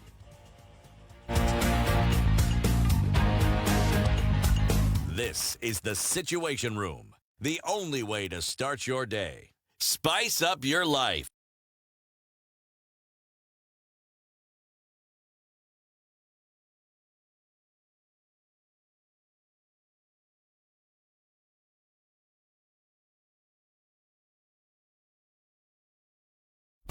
Classic soul, R&B, smooth jazz, neo soul, and nostalgic ballads. Make some noise. Yeah. You're listening to Spice FM.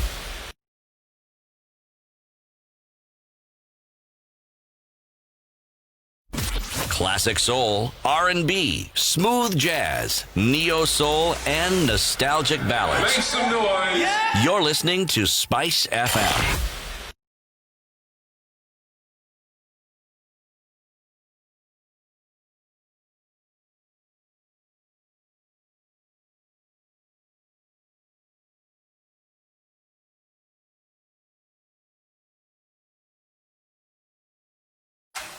The weather with Spice FM. Okay, it's overcast in Nairobi at 14 degrees. Cloudy conditions are going to last through most parts of the morning, and a chance of rain later on with highs of 25 and lows of 12.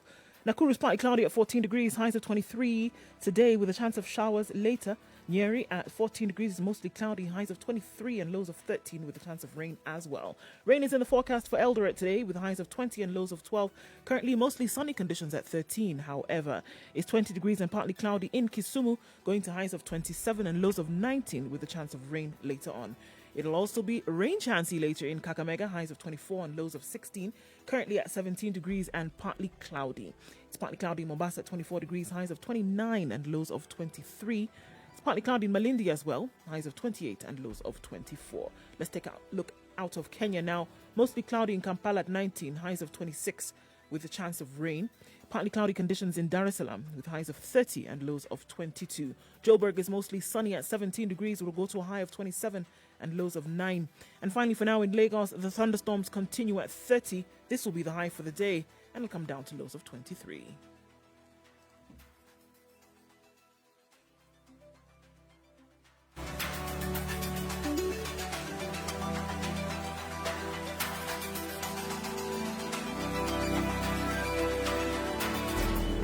Traffic.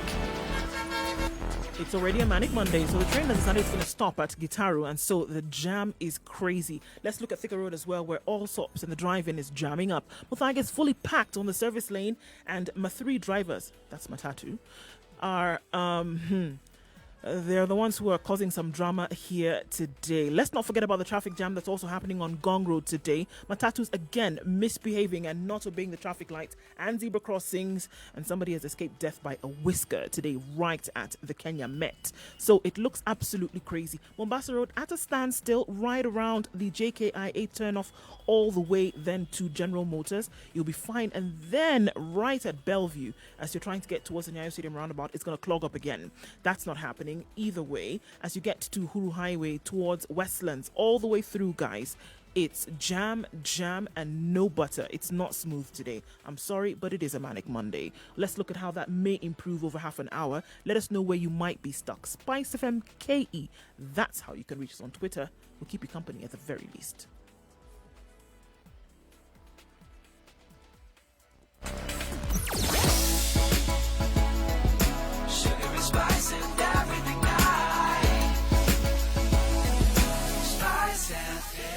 Spice up your life. Mature, intelligent talk every morning. Spice up yourself.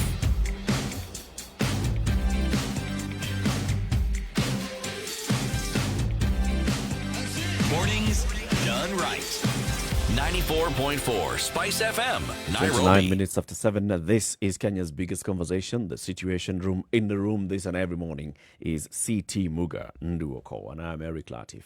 This morning we are discussing dementia in Kenya, and we have the CEO and founder of the Alzheimer's and Dementia Organization of Kenya, Elizabeth Mutunga, and the head of Healthy and Aging Unit at the Ministry of Health, Dr. Muthoni Geshu. Before we went to the break, Dr. Geshu had said, I'm going to come back and request you to actually explain to us, at what age should you start looking out for the signs of dementia and Alzheimer's?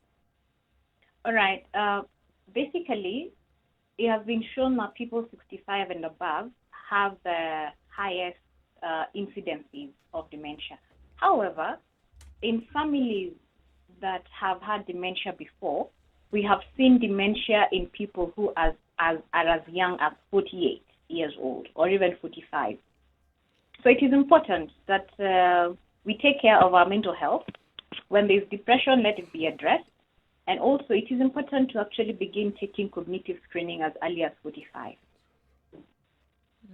There's a medical term. I, as someone who is an unmedic, I had to repeat this thing around 10 times before I could pronounce it, and say phallopathy, and say phallopathy.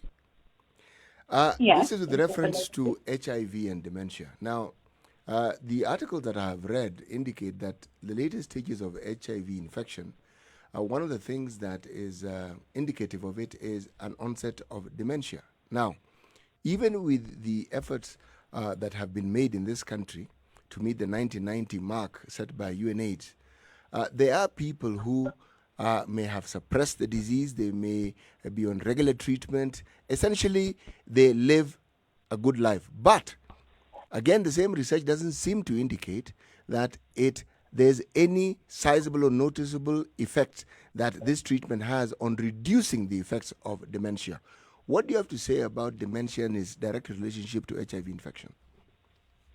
Actually, one of the other types of dementia is HIV-associated dementia, and like we have seen before, suppression of the viral loads over time does not contribute or does not equate to reduction in dementia symptoms. So, having HIV as a condition, it is also imperative to take care of the dementia that comes with HIV. But so it is important. Indeed, but let me ask, the reason why I brought in HIV is because the fact that you have suppressed the virus doesn't mean the person is not HIV positive. And we know people can be infected from as early as when they are born. So if we know the HIV prevalence in the country has gone down, yes, but it also means that because of the prevalence that we've had in the country, HIV contributes significantly, I would argue, to the state of dementia that we have in the country. It is highly likely, and those are some of the areas that we need to do research on to be able to answer some of those questions. Okay, this is for you, Elizabeth. Looking at social issues now, or the social factors surrounding this issue, is it a problem in Kenya? Is dementia, Alzheimer's, an issue in Kenya?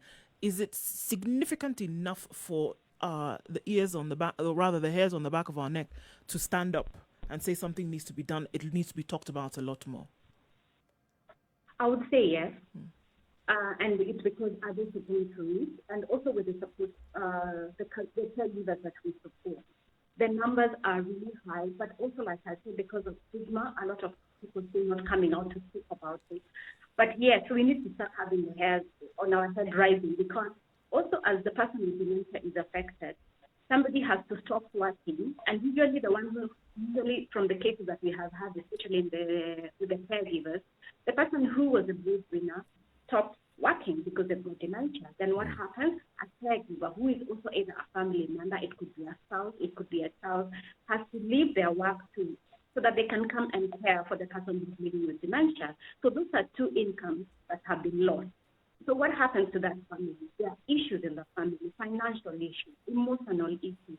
We've had cases where even people are mistreated, not because you want to mistreat your loved one, but the stress of not being able to meet your daily needs. So yes, we need to have our hairs rising, because it is an issue, it is impacting the economy, and we need to deal with it with immediate effect. If we look at some of the Western nations, obviously when they have their older person nursing home facilities actually entrenched in social development, across government, it's something that national governments do in some countries. Do you think it has gotten to the point in Kenya whereby it needs to be looked at more seriously then to get health care for people who would suffer from this? Or do we just continue with the traditional ways that we've done it in Africa as usual, is that we take these people into our homes and we take care of them until then?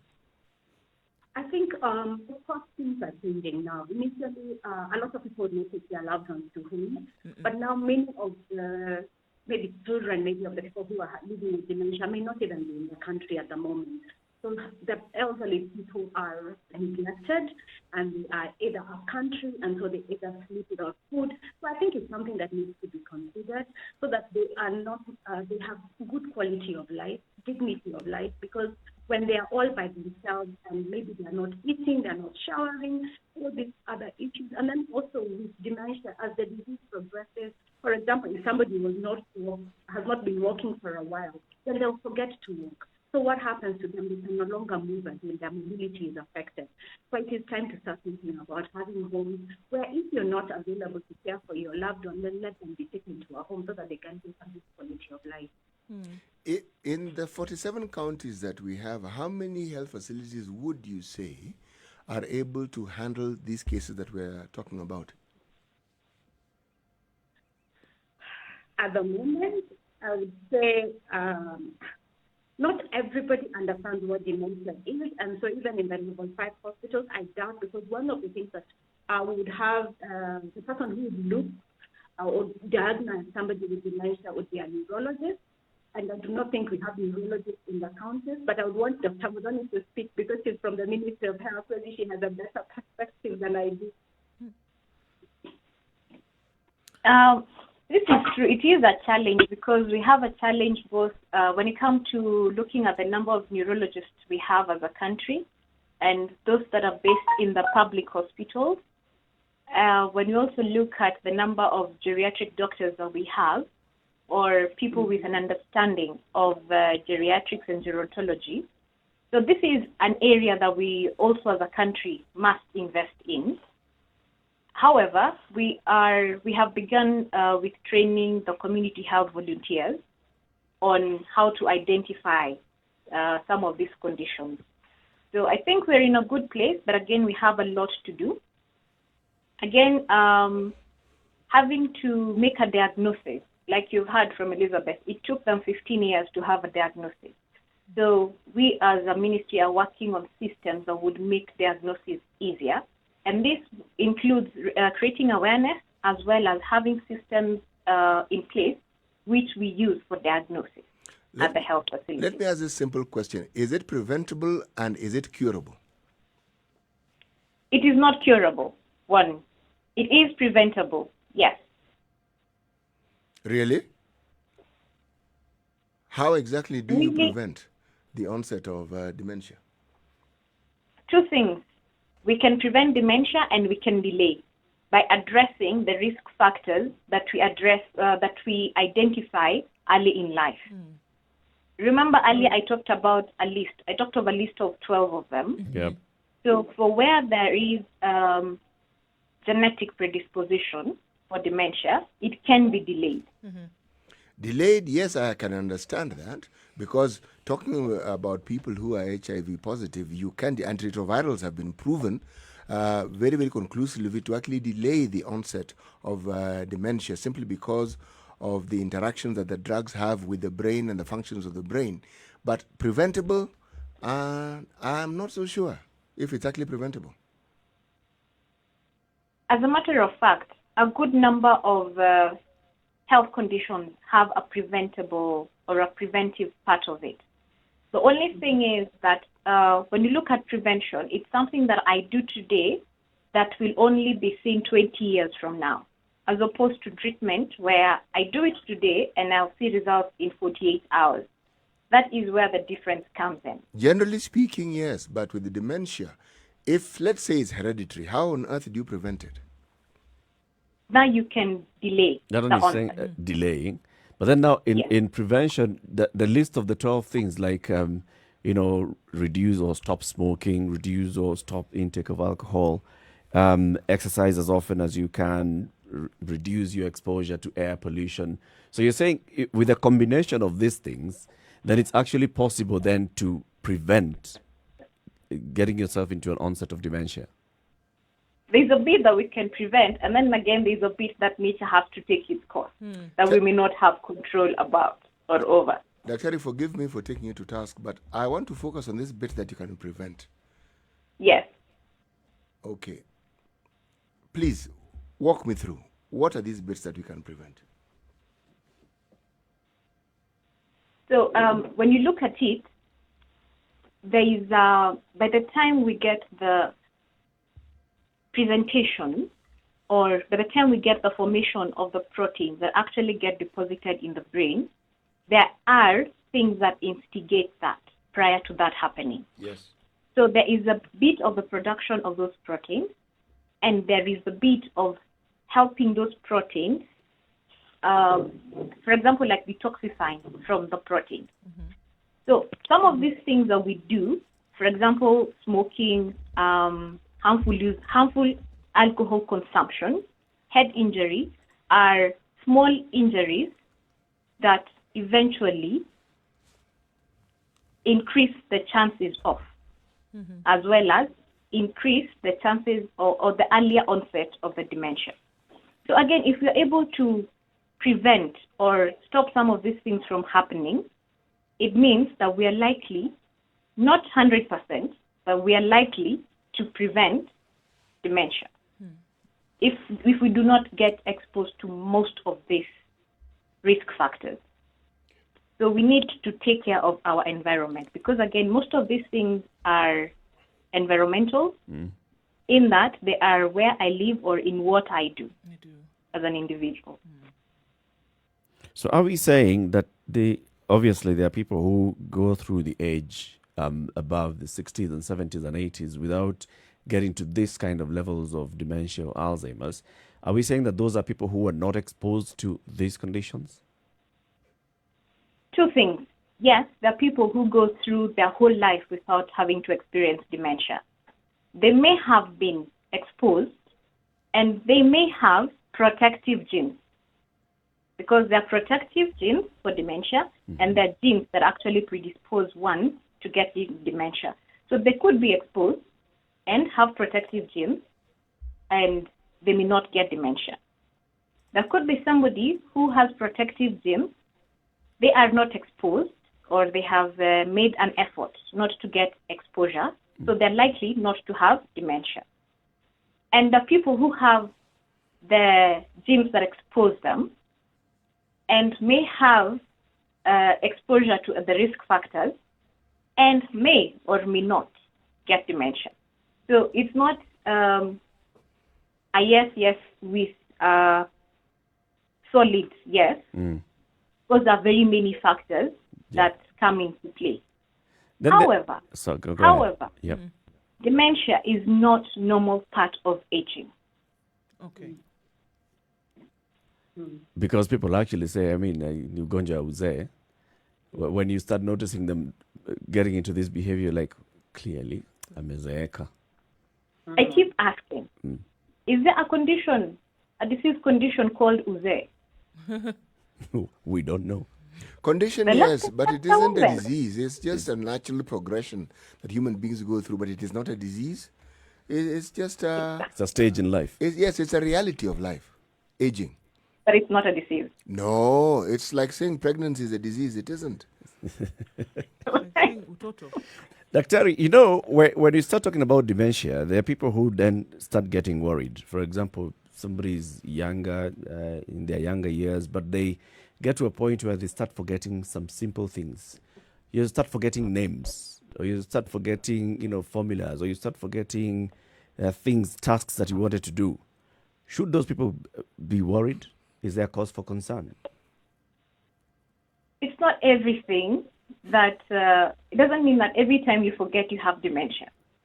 That could be the kind of life we live today where we have too many things around us to think about, to do. And that means there's a likelihood that, you could forget a few other things. However, there's a point at which it gets to, and it actually becomes a cause of alarm. Yes. At what point would that be? Maybe I could also jump in. One of the things about forgetting, especially with people living with dementia, is you're not able to retrace your steps back. For example, we've had incidences where you go to the kitchen, for example, and then you reach there and you're thinking, what did I come to? And then you stand there for a few minutes and then you tell yourself, you literally cannot remember, and then you go back and sit down and remember, I was going to pick up a cup, for example. So you are able to retrace your steps. But with people with dementia, you're not able to retrace your steps at all. Like now I know we've had this conversation with 5 FM this morning, but later when somebody asks me, where were you? And I'm not able to say that, then there's a problem. So I think that is where if you cannot retrace your steps back, there is a need to see a doctor because there is a problem. So by the time this is happening, by the time you get to that, are we now past the stage whereby you can say it can be delayed? We know it can't be cured from what you've said so far, but by the time somebody's getting to that point where they're forgetting things and they're not able to retrace their steps, is it onset? Yes, it is onset. Okay. Yes. Coming back to the conversation on the social side of things, and Nduh had raised this, the issue of care homes.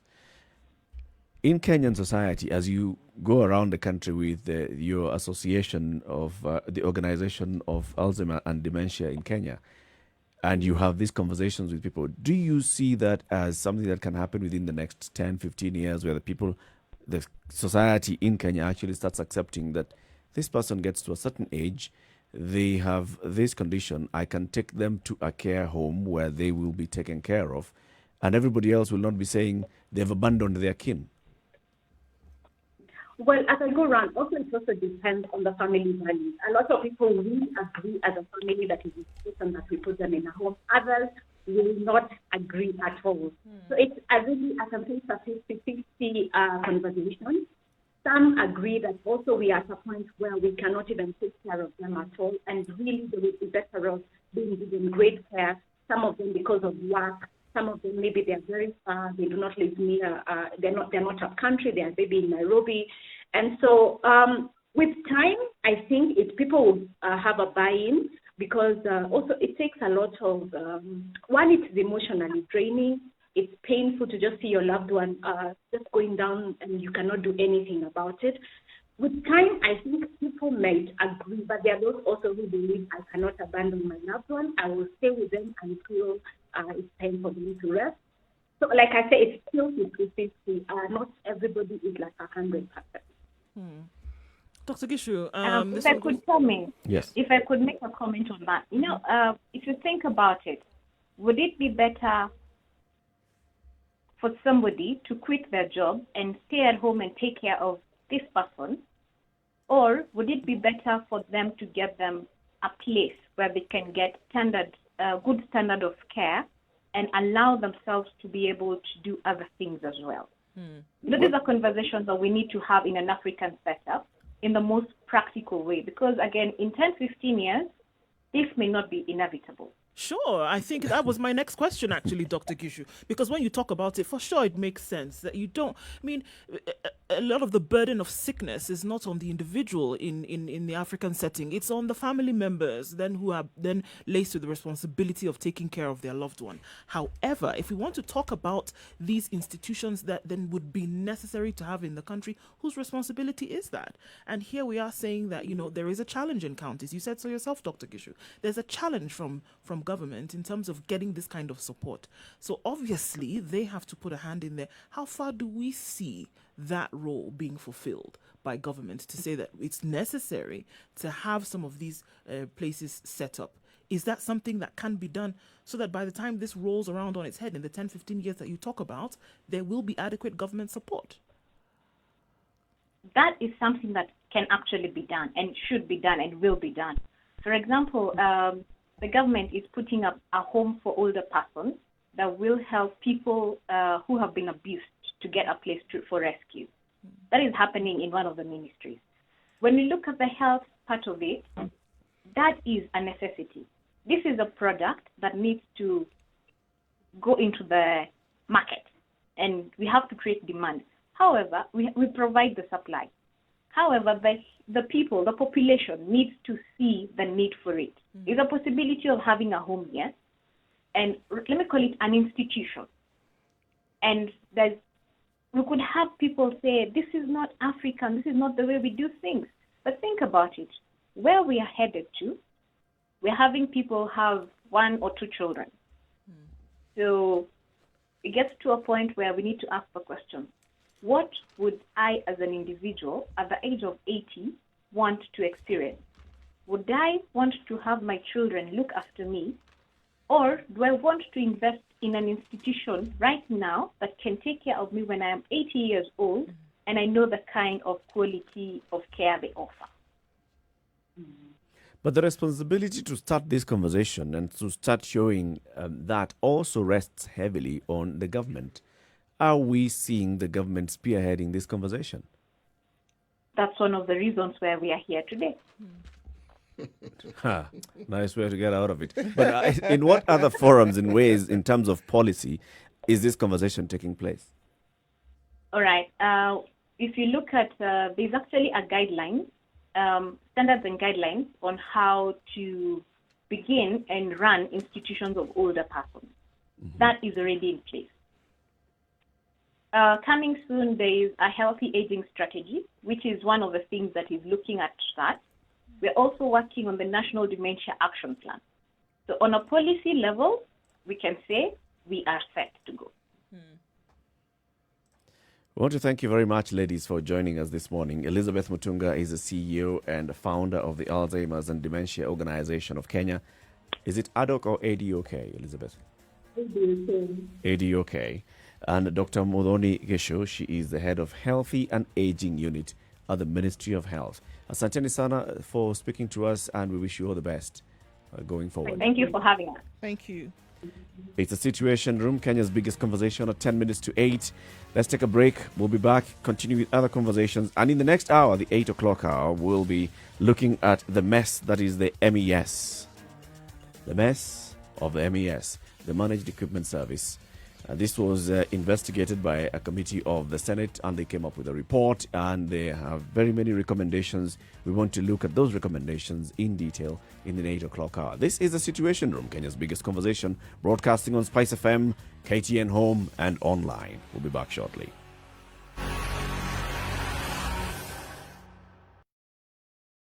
This is the Situation Room, the only way to start your day. Spice up your life. Spice and everything nice. All right. Spice up your life.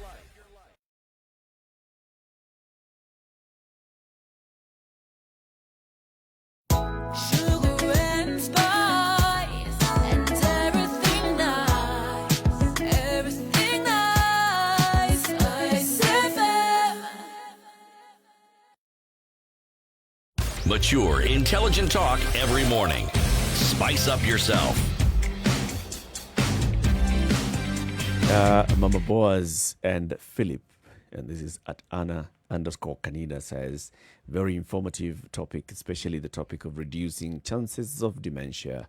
And this is the conversation that we're having, early onset of dementia. Thank you very much for all these comments this morning. The issue of care homes, this is a conversation that now brings in the social aspect of things. Mm-hmm. It's un-African to take your elderly person. In fact, we keep laughing at those people in the Western world who take their loved ones to nursing home. No, it's where like they are putting washed them in by storage. Kenyans. It's dumping them. You dump them. You dump the responsibility of taking care of them to someone else. And it's always been the thing that, these people have taken care of me my whole life. How then can I take them and dump them somewhere else for somebody else to take up? Un-African. My view on this subject, I think, is known because I spoke about it very spiritedly. And I said, no, akuna. It's abandoning. No, absolutely. But then there is a little detail here that we must consider. Not everyone is able to look after themselves, let alone a second Somebody person. else. Exactly. Now, this is where now government intervention becomes necessary because religious organizations recognize this thing a long time ago. And many of them set up homes specifically for this purpose. They knew it. They understood. The Catholic Church, for example, has these homes, right? There are many. But then you'd look at them and say, when somebody becomes a Catholic priest, they join this family of yes. So it's taking care of its priests and the people who have worked for the church for many years. But they also have homes for just individuals. For any individual. Yes, And they have yes. hospices as well. Yes. So They understood this concept and put it to practice a long time ago. The government has been slow in catching up, but that there exists a department that looks into it is interesting. But the truth is, not much has been done. you often ask that, you say that as you pay taxes as an individual in this country, it should not be stolen, right? Then the question is that then what should my taxes be used for? These are some of the examples of what taxes should actually go towards. If you look at other countries whereby they're taxed heavily, they never have to worry about things like this because you know that there's government support when it comes to things like this.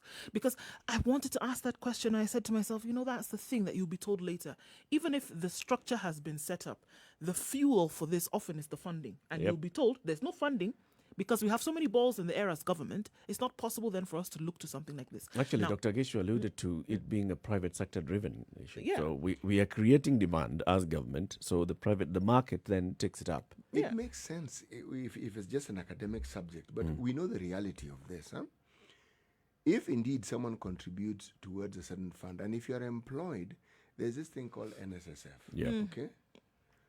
Now, in all honesty, over all these years, even if you increase that because it's compulsory anyway, the contribution. But aside from guaranteeing that someone has an income, because you see, one, that income enables you to attend to the needs that you have on a daily basis. Okay? So the stress factor doesn't feature. And the onset of stress also brings with it all these other issues that we've referred to that eventually lead to dementia-like conditions, etc., etc., etc., depression, and so forth. Now, the issue of putting up institutions, NSSF is known to put up huge buildings. Yep. I am aware that they're income generating. At what point has it ever occurred to them that perhaps, in addition to putting up these lovely buildings which are income generating, I have not heard of an NSF building that is empty. At what point should that income also focus on the very contributors? Can you imagine? Yes. Actually, you've just hit the nail on the head. When you're looking at then how do we finance this, we have got this huge fund. There. It There's has a the fund. money. But we see what it does with the funds. It puts up buildings. So you're saying put up, and we don't have to be costly. It's basically put up retirement homes. Do That's so. part of retirement benefit for your members. And you Exactly. Need to, and you need to look at the care, because we're not talking about individuals who require life-threatening surgeries on a daily basis. You're basically looking at comfort care for people. So what is it? Making sure that they have somebody who's looking after them round the clock, administering drugs when they need it, making sure that they've been fed, making sure that they're taken care of morning till night. It's not a budget-busting activity. No, but it provides comfort for someone when they are old. Exactly. And they are not able to do some of these things for themselves. That's what we're talking about. That's why I mentioned the onset of some of these conditions that are stress related. You eliminate them. Yeah.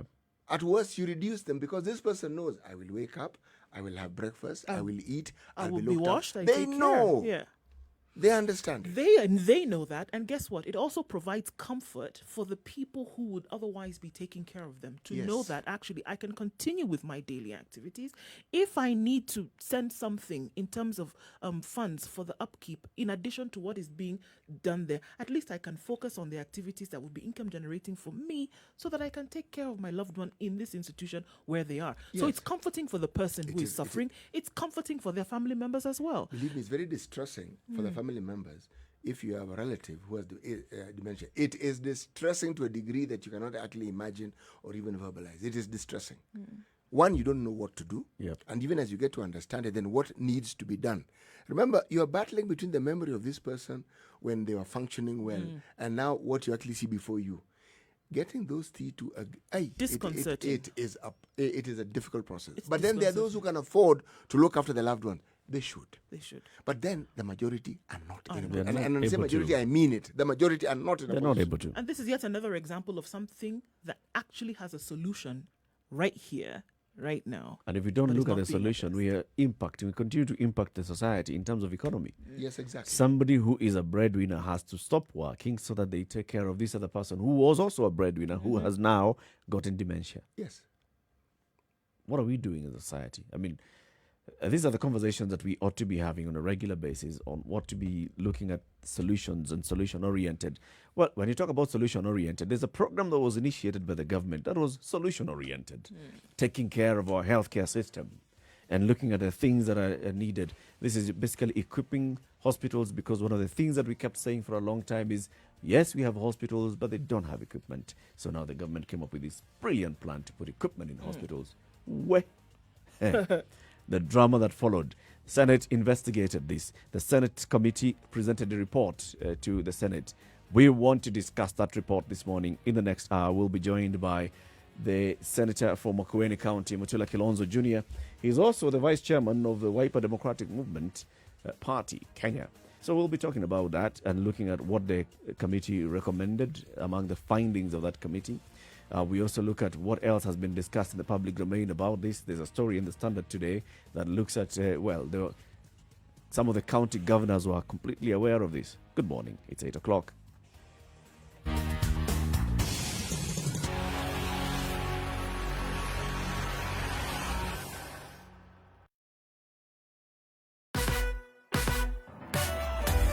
Sugar and spice. 102.5 Spice FM, Kisumu. Traffic. Getting into the CBD this morning, still posing a bit of a challenge, and that's whether you're coming from Thika Road, it's whether you're coming from Mombasa Road, whether you're coming from Westlands. Everybody trying to get into CBD today is going to have a bit of a headache. And yes, we've already described it as a manic Monday. It looks like there will be this traffic for some time. Coming off around the SGR area towards General Motors today, that's where we see a lot of traffic. It's going to continue that way. Also from Nyayo Stadium roundabout all the way to Westlands via Huru Highway, that's going to be a mess. Interestingly enough, the eastern and southern bypasses have no traffic whatsoever, and it's looking good there. If you want to take a longer route in and out of the CBD, you should be able to do that without any problem. And that's getting to Mombasa Road, getting to and from Thika Road. So there's an option for you to use if you need to. Still, the issues are along industrial area. That's expected because of the roadworks happening there. I know we need to repeat it often, but some people just might forget, you know. Okay, so apart from that, it looks good in other areas so far. You get stuck, let us know. Spice FM KE. That's how you can reach us on Twitter. Let us know what it looks like in your neck of the woods.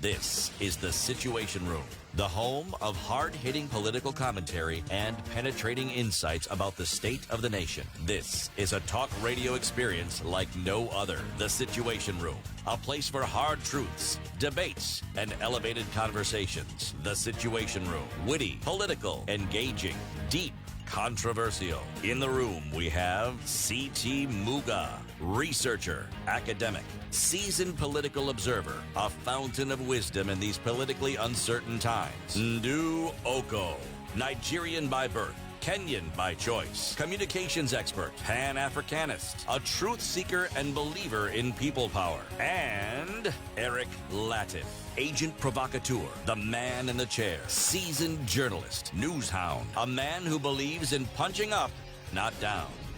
This is the Situation Room, the only way Right, to start 2.5 your day. minutes after 8 o'clock. This is Kenya's biggest conversation, and thank you very much for joining us right here on Spice FM, KTN Home, and on www.spicefm.co.ke. Spice FM KE, YouTube, Facebook, Twitter. You can join the conversation on all those social media handles, and also on Instagram at Spice FM KE. So, the Senate investigated this small matter of the managed equipment scheme. Yes. And it is a small matter of Small just a matter. couple of billions of shillings that we're going to. It's for the benefit of the Monanchi. You keep talking about this. The government does things for the benefit of Monanchi and for development purposes. And they came up with this brilliant scheme, and it was open, and they were willing to share all the information that you wanted. The Senate committee came up with a report on this, and looking at the executive summary of this committee. Oh, no, before we go there, CT, sorry, I forgot. Today's proverb. Oh, no, it's perfectly important. all right. Yes, do not follow a person who is running away. Really simple. Simple, not complicated. And I'm told it's a Kenyan proverb. Don't follow a person who is running away. Okay. All right, I'm trying to think a Swahili version, whether I know any Swahili methali that goes anywhere close to this. I don't know. My response to you is to look at you. Yes. And hope that you'll come up with a I response. haven't come up. If you can come up with any Spice of MKE on Twitter, I would love to know. So, some of the recommendations, the findings of this committee, and I'm just going to look at. So, the first one, they said the Managed Equipment Service project was a public interest project that was intended to benefit the public by achieving the constitutional right to the highest attainable standard of health. This is outlined in Article 43(1)(a) of the Constitution. However, the persons involved in the conceptualization and the implementation of this project from the start to finish carried out the project in an irregular and illegal manner that completely violated the very Constitution and the sacred principles that the project was originally conceived under. So it was conceived very well, it had sacred purpose, but then implementation, things went awry. B, as a matter of fact, the committee says. The committee has established that the MES project was a criminal enterprise shrouded in opaque procurement processes, and that the Ministry of Health relied on a faulty tool, that's a public sector comparator, to justify a predetermined outcome in relation to the award of tenders that likely resulted in imprudent use of public finances, contrary to the Constitution and the Public Finance Management Act that forbids wasteful expenditure. They've started on a high note. They've started As on a an matter of accurate note. fact, this was a criminal enterprise. It was From the just, get-go. yes, designed very well, but then it was taken over by criminals and it was implemented as a criminal enterprise, a way to make sure that they make money out of this. Now, this is a very sad thing to hear. And when you look at back and you see the kind of furore that this issue raised, beginning with the governors coming out to say, look, come on, what you're saying, what this program is, we are not aware of what exactly happened. Page 8 of the Standard today says, county bosses' role in leased medical equipment revealed. Fresh details show that the governors approved the 39 billion shillings MES deal despite their insistence that they were not aware of the transactions. This story says that the documents in possession of the Standard indicate that health executives from all the counties met with the Health Cabinet Secretary and signed a memorandum of understanding on the project. The MOU was signed between the Health CS then, James Masharia, as chair of the Intergovernmental Forum, but Dr. Maurice Siminyu, who was the health executive from Busia and the vice chair, and George Kamau, the health and planning executive from Murang'a, on behalf of the counties, signed this MOU. So with this, basically, the story is saying that the counties were aware that this was happening because the governors sent the CECs, they came, they signed an MOU, and therefore they cannot feign ignorance. Have they not shouted the loudest as to how they were kept in the dark, and that these things were done without their knowledge, and that all they experienced were things being forced upon them? Has this not been the narrative that has been spun for the longest time? That's been the story. That's been the story. And even here they could argue, I mean, look, this was not done with the Council of Governors. It was done with CECs who are chair of the CECs forums, yes, but... This is what now makes it a criminal enterprise, because if you anticipate and you understand how the processes of government function, then you'll find fall people or a fall person who you actually send ahead of you. So that when things go up in smoke, you know where the fingers can be pointed to. But then the question you ask, really, in all honesty, a CEC would go and sign a deal on behalf of a county without the government knowing and without the government or the governor making noise about it. But let me ask you, CT. So, as a CEC who's chair of a CEC's forum, Yes. do you then go and sign on behalf of the other county governments? You're the chair of a CEC's forum. As the chair of a CEC's Well, thank you forum, for furthering that discussion. Yes. you're basically like a leader of a group, a caucus. Now, does that mean that you can actually enter into deals, especially with the national government, that have financial implications on behalf of the county governments? You're only a CEC of Busia. How does your signature then tie in Makueni or Machakos or Mandera? Lamu, Turkana. How? That's why one gets the impression that this thing was conceived and it was implemented knowingly that the outcome of such a thing, if found, would be this. Yep. So the people to whom the fingers would be pointed, this group of CECs.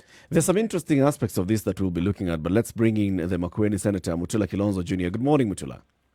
Good morning, Eric. How are you? Very well, thanks. Good morning, Nduh. Good morning. How are you? Very well. How are you? Very well. I'm still waiting for my fufu, but it's okay. Don't worry. I have you. I will have you sorted out properly. Okay. Mutula, today's proverb, part 2, usimwage mtama kwenye kuku wengi. Your secrets of the deals that you have with Nduh, don't bring them to the public. Kwa hivyo nisimwage mtama. Usimwage mtama kwenye kuku wengi. Haya, kuku wengine watakula. Kuku wengine watakula.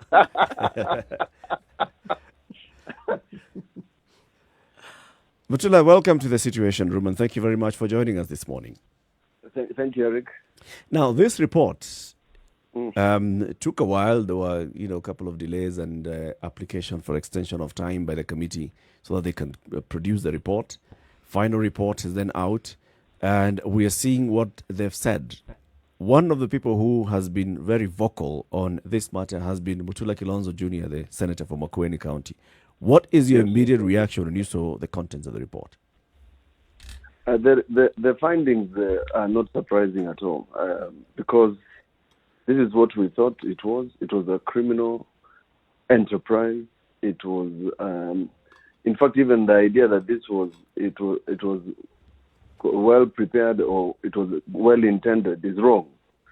There was no good intention in this. It was absolutely criminal from day one.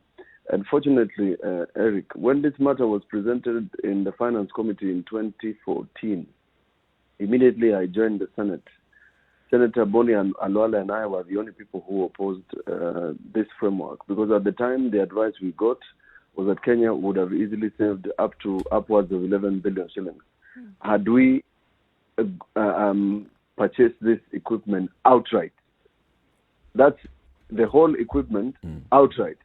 But from what we know, part of the equipment, or a large part of the equipment, is not necessary, has not been used. In Trans Nzoia, Isiolo, and many counties, the equipment is still in cartons because it was purchased without considering whether the needs assessment of those counties, etc., etc. And don't listen to Council of Governors. When they tell you about these things, it's a lie, because the county executive committee members of those respective counties were put in a meeting and nearly compelled to sign this agreement. Memorandum of understanding that did not make any reference to the original contract. The memorandum of understanding, Eric Latiff, is possibly 3 pages long, refers to a document which they have never seen. In fact, it is possible that some governors or a bulk of them have never seen these contracts because they are huge contracts. They'd never read them. They didn't make any reference to the counties. And then when the county executive members went to the meeting, they were given sheets of paper, small, maybe 3 pages, and signed on the dotted line. To his credit, Eric, I must say, Governor Isaac Ruto refused to sign this contract. The contract for Bomet County was signed by the late Joyce Laboso after she was sworn in. She's the one who signed it. But he refused to append his signature to this contract. If a governor like Governor Oparanya tells you that the equipment was delivered at night and the chiefs were saying the reason why people are dying is because the equipment is not being used, it's also a lie. This was a choreographed scheme which eventually was changed. The contract sum was varied. It was signed in dollars. The contract is ending. It is a leasing contract. We don't know what we are going to do with the equipment. The bulk of the equipment is outdated. We don't know whether to throw it away. There is no way to dispose this equipment. Eric Latiff, this is not even a criminal enterprise. This is a scandal. This is worse than all the things that you have done, because if somebody can get into such a contract, which ideally is supposed to save lives, and it doesn't save lives, we continue to pay this contract. The contract has not been implemented. I mean, it's not even, I've said that even jailing these people is not good enough. Maybe shooting them, because how would you conceive such a contract? And now, Eric Latiff, let me just conclude by saying, while this is going on, the counties were not purchasing ICU beds. The counties were not purchasing ventilators. The counties were purchasing stretchers and instrument trolleys. And let me just read for you the cost. The cost of one instrument trolley, according to the medical leasing equipment, is 275,267.50 cents. What is the retail price? 15,000. A linen trolley, the one that you put laundry. Same specifications, though? Huh? Same specifications? Yeah. And then you have a linen trolley, the one that they roll around in the hospital. I'm sure you've seen one. One was purchased at 312,708 shillings. How much is the cost? 25,000. Patient stretchers, the stretchers, 2,213,573. What is the retail cost if we were to purchase outright? 30,000 shillings. Resuscitation patient trolley, 1.6 million. The cost is 50,000. Stitching removal set, 406,000. The cost is 5,000. Come on, Mutula. Are we talking about things that? We have it in the report. These gangsters, these gangsters list gloves, syringes. You've seen those rods that you use for holding IV. For the IV bags. For the IV, at almost 1 million shillings. Torches. Exorbitant cost of upwards of 100,000 shillings. But at what point does this become part of the managed equipment service? At what point do gloves and such things as trolleys become part of the equipment that was in this program? Was that in the initial stage, or was it just amended as we went along? Now, Eric Latiff, when I say that the county executive members did not know what they were signing, they signed on a memorandum, which was 3 pages long. Up to now, the governors, I can tell you, the governors have never seen this contract. These contracts, in fact, when they were delivered to the Senate, immediately we left the meeting, somebody was told to go and collect them. Unfortunately for them, we had already collected them and done 5 sets for all the leaders. But these contracts that have got the schedule of costs, they have got the schedule of the items to be purchased, have never been seen by any governor. When we were interrogating even the persons who came to the contractors themselves, they said, the schedule that you are reading for us, like the one I have just read for you that is on page 241 and 242 of this report, they say, no. That is not the cost we offered. That is more than what we agreed. That is the criminal enterprise. And I'm telling you, history is going to judge this country so harshly, because some of the things these people have done is ungodly. Because how can you steal on medical equipment when people are dying, when people are suffering, when women are delivering on roads? It's ungodly. Mutula, am I hearing you saying that essentially this whole scheme, because it was a scheme, it's a scheme, was created then for people just to steal money? It's obvious. Let me just tell you this, Nduh. In my office, I lease my printers. We no longer purchase printers. We lease them. So every other time when you are leasing equipment, if a new machine that prints faster or scans faster is in the market, I replace it. The contractor comes, I replace that machine, and I get a new one. Now, that is ideally what a leasing contract is supposed to do. Because there's nowhere in the world where you do such bulk purchase of equipment for such a long time, because the technology keeps on changing day to day. But we have leased equipment which we are not using, which is now outdated. There's no return clause.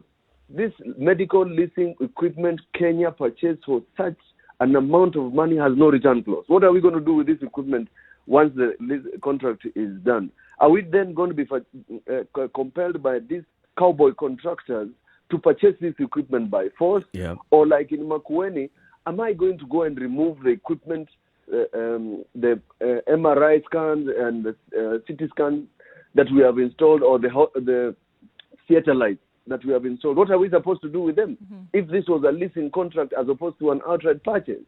So these questions are so fundamental. Yes, I'm confused here. Was this a leasing program or was it a hire purchase scheme? It is a leasing contract. The way the police are leasing their vehicles from Toyota. Yep. It's the same. So the police are never going to own these vehicles. No. They don't belong to you. They don't belong to you at all. No. But in the particular case of this equipment, it sounds like we shall end up owning the equipment at the end of the contract. But it is not specified. It is not specified that we are going to own the equipment. But you see, that's why I'm saying it's a criminal enterprise, because the only way to get the equipment into Kenya was to say it's a lease. Right. And because we are not very, I mean, let me just say this, and with tremendous respect to this country, we are not very good with details. So when you are told it's a leasing, you thought it was a leasing, but you don't imagine that you can lease the trolleys I've mentioned here. You can lease theater lights because after you have installed them and used them, what do you do? They return them. How do you dispose them? So and in fact, I said this in Kitui, that this contract involves big boys, mafia, the bad guys. And that is the reason why, nothing has happened since we started questioning. In fact, in the last division of revenue, we refused to attend to it because of this leasing contract. Because for the last 7, 8 years, we have been apportioning billions and billions of shillings to this contract. It has been varied by 200%. I mean, governors are in court for lesser offenses. There is no place in public procurement where you vary a contract by over 200%. This one is over 200. You know, I like your adjectives: big boys, big mafia. How far up does it go? Okay. Since you answered a question specifically, let me ask: does it go as far as the president? No, let's not go into names. What I'm simply saying is that this has the highest possible level of entrepreneurs. The people behind these companies are not the ordinary people. It's the same thing that was being done at Kemsa. Same cartels. They're in the same WhatsApp group. What I find interesting with your findings is this. If we look at from the days when we didn't have a Senate and we only had a parliament, and there'd be parliamentary committees that looked into issues such as this one, and maybe they had daunting findings and so forth. Do you see this finding actually having any repercussions on the people who have perpetrated what clearly is a crime? Let me just say this, that the National Assembly Committee, our counterpart committee in the National Assembly, in fact, when they went round looking at these companies, eventually didn't table a report. Eventually didn't table a report and let this matter slide. It's not that the authorities do not know what's going on. They do. But there are people who are making upwards of 200 to 300 million every financial year out of this scam. And the people, part of my colleagues, are also interested parties in this. And therefore, it's because it's become extremely difficult for people to articulate this issue even on the floor. In fact, for the Senate committee to have come this far and to have a report signed by all members, I can tell you this is a milestone. Because these people have deep pockets. I will not be surprised that they will attempt to interfere with the debate. I will not be surprised if they want to make sure that we don't pass this report, etc., because these are scamsters. These are, thugs who are making money out of mafia house here, where Mutai Kagwe promised that he's going to take action, but you and I know he's not. Looking at it, and just for the benefit of our audience so they can understand many of the aspects of this report, it starts off by saying it was designed so that it helps and benefits the people of Kenya in the counties. And in fact, I start by reading that the Ministry of Health carried out a needs assessment which confirmed that counties lacked adequate capacity to absorb the equipment. The Ministry of Health still went ahead to procure the medical equipment for counties, fully aware that the same equipment would not be optimally used. The committee has concluded that the procurements were done so to advance private commercial interests that were supply-driven rather than need-driven at the expense of the Kenyan public. Yes. So just looking at all these, it sounds to me like the committee is just finding fault after fault after fault. Is there any time where we can say, look, somebody at the Ministry of Health or somebody in government, some officer at middle level or junior level in government, sat and wondered, how do we improve healthcare in this country? And one way of doing that would be just by leasing equipment, just like Mutula and advocates do, they lease equipment. Yeah. Is it possible that this was conceived at some point with the best of intentions at heart? Yes. In fact, during the doctors' strike, the part of this in the CBA, the doctors insisted that they wanted, for purposes of their work, the doctors insisted that the government must equip hospitals. This was through KMPDU. Yes. There were good intentions, but the people who implemented this, although pretended or purported that they had done a needs assessment, they didn't do it. County of Kakamega, for example, they went and bought theatre equipment.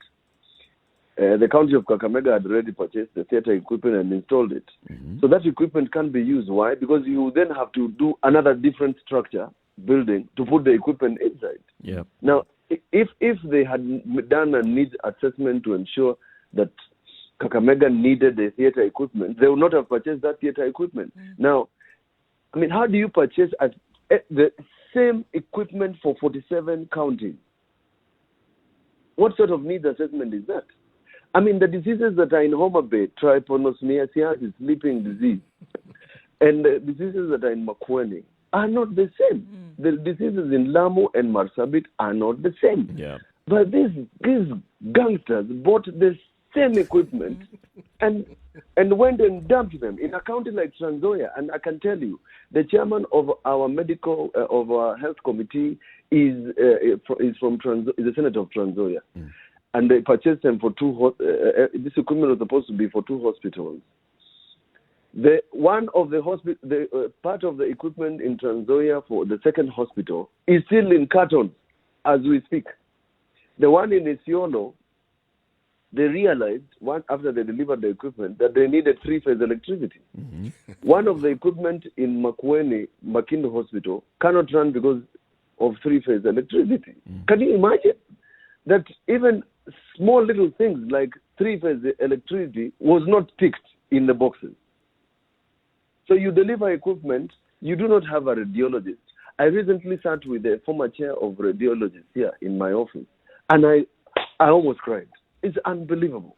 But if Mutula, if you're saying this, and you're speaking the manner in which you're speaking, because I also remember last year that you at UHC4 in Kisumu, you had some of the same sentiments when you were asking these questions even before all of this blew up. And you said, what's going on with this leasing? Why are we leasing in the manner in which we are leasing? Now, if you in government are asking those questions, look at the other side. Kenyans are asking these questions whereby they're going to seek healthcare and they're asking, what on earth is happening in government? And I have to ask, Mutula, what on earth is going on? By the way, Nduh, I must explain. Maybe you've misunderstood my position. I sit in the legislative arm of government, where we do budgets, where we legislate, where we do oversight.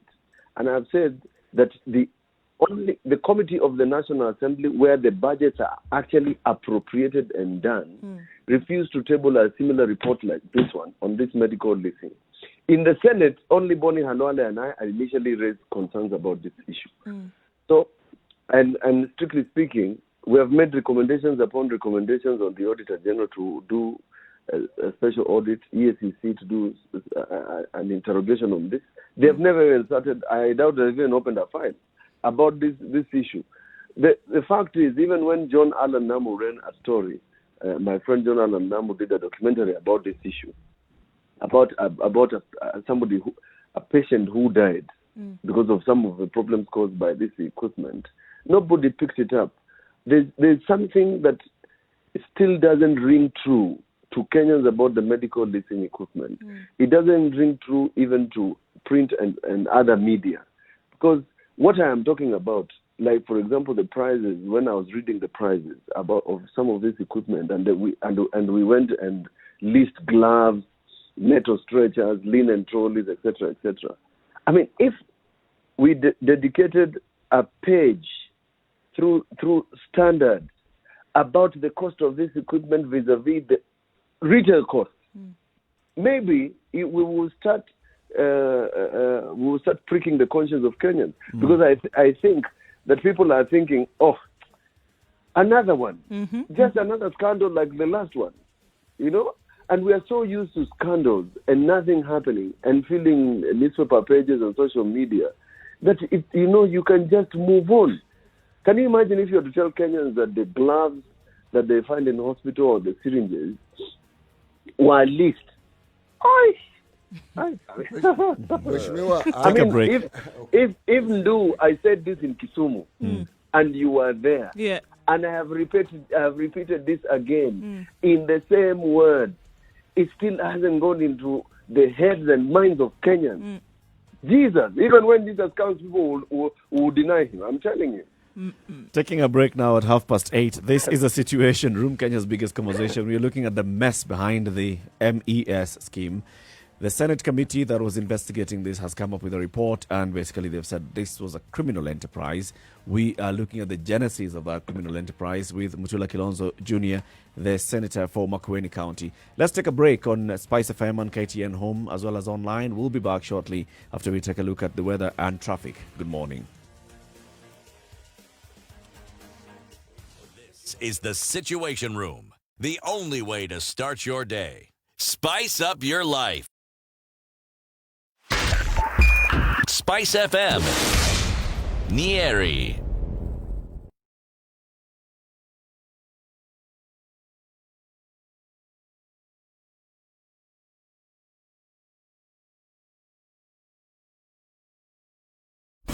Classic soul, R&B, smooth jazz, neo soul, and nostalgic ballad. Nairobi this morning, mostly cloudy conditions for most parts of the day at 16, going to highs of 25, and a chance of showers in some parts. In Nakuru, it's partly cloudy at 16, going to highs of 23, and the chance of rains later. It looks like a wet afternoon in Njeri as well, going to highs of 23 and lows of 13. Mostly sunny in Eldoret at 15, going to highs of 20, and coming down to lows of 12. It's 22 degrees and mostly sunny in Kisumu, highs of 27 and lows of 19, and the chance of rains in the afternoon. 19 degrees in Kakamega.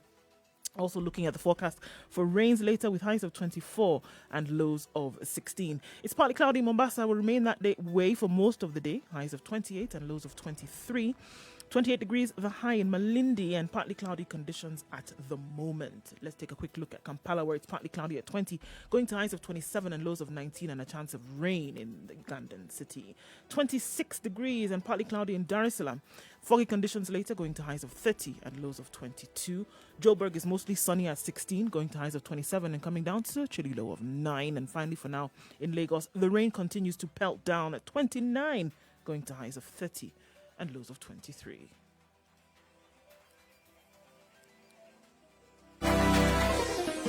Chilled Spice.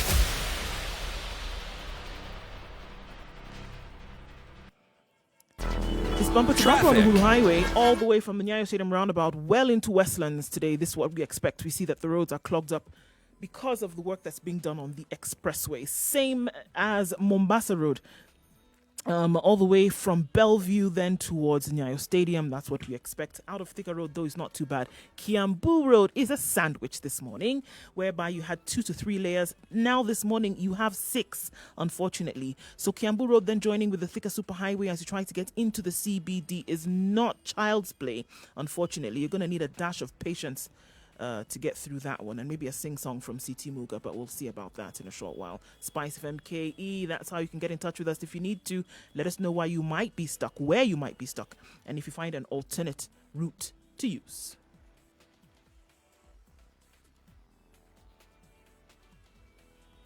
Are you ready?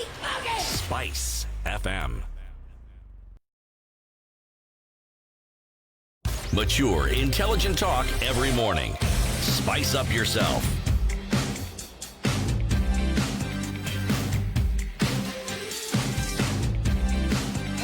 Mornings done right. 26 minutes to 94.4 9 Spice o'clock. FM. This is Kenya's biggest conversation.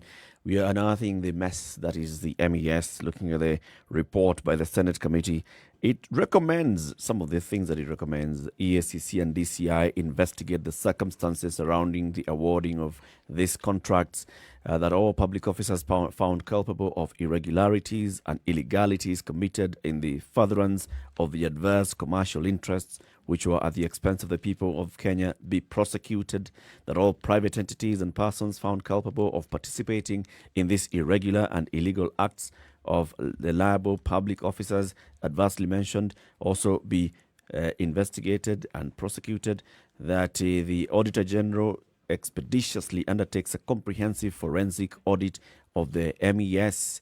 In particular, the comprehensive forensic audit should look at the total cost incurred so far, and so on and so forth. And CT, you had even raised this earlier with Senator Mutula Kilonzo Jr., the likelihood of this report moving from here. Beyond we being a have report. seen other reports of commissions of inquiry, reports of task forces that recommend very many things, and that's it.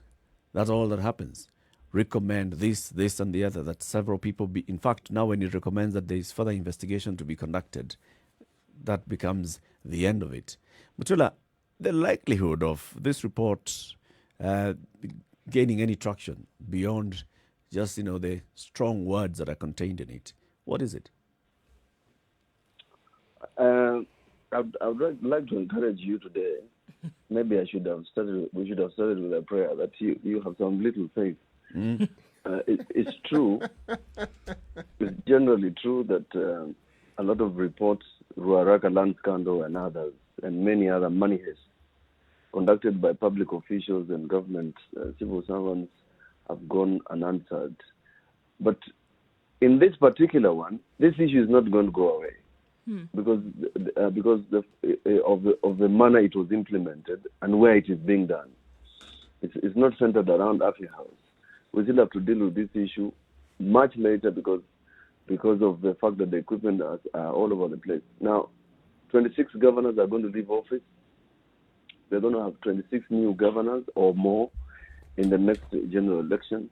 So these questions will continue being answered. Fortunately for me, the Constitution is very clear about conduct of public officers when they're in office and when they're out of office. So even if the government now does not take action, the law allows us to take action on them after they have left political office. So it doesn't really matter for me. The fact is that a record already exists that shows this was a criminal enterprise. Money was improperly used or misappropriated deliberately, and so that Kenyans then could be defrauded. Is there statutes of limitation on what can be done to people who perpetrate such crimes within our laws? There's no statute of limitation on criminal actions. There's none whatsoever? None. 20 years from now, they will still look for you. Excellent. Now, let me ask the question that I had asked earlier. I'm going to rephrase it and I won't mention names. When you have the sort of details that you've presented, laudable, exceptional, excellent, do we have names perhaps that accompany? Because when you have such details, it'll point to certain officers, maybe not individuals. It'll point to certain departments of government. And if it points certain points of government, then we also know the people who have the sort of authority to have ensured that such things happen within those offices. Do we have these details? You have names. You have names of the person, the cabinet secretary who was there at the time, who witnessed the signing of the contract. The contracts were signed by then PS Muragori, who is now a PS of Ministry of Health. The variations were done when the minister, now ambassador of Kenya in Geneva, Dr. Mailu, was there.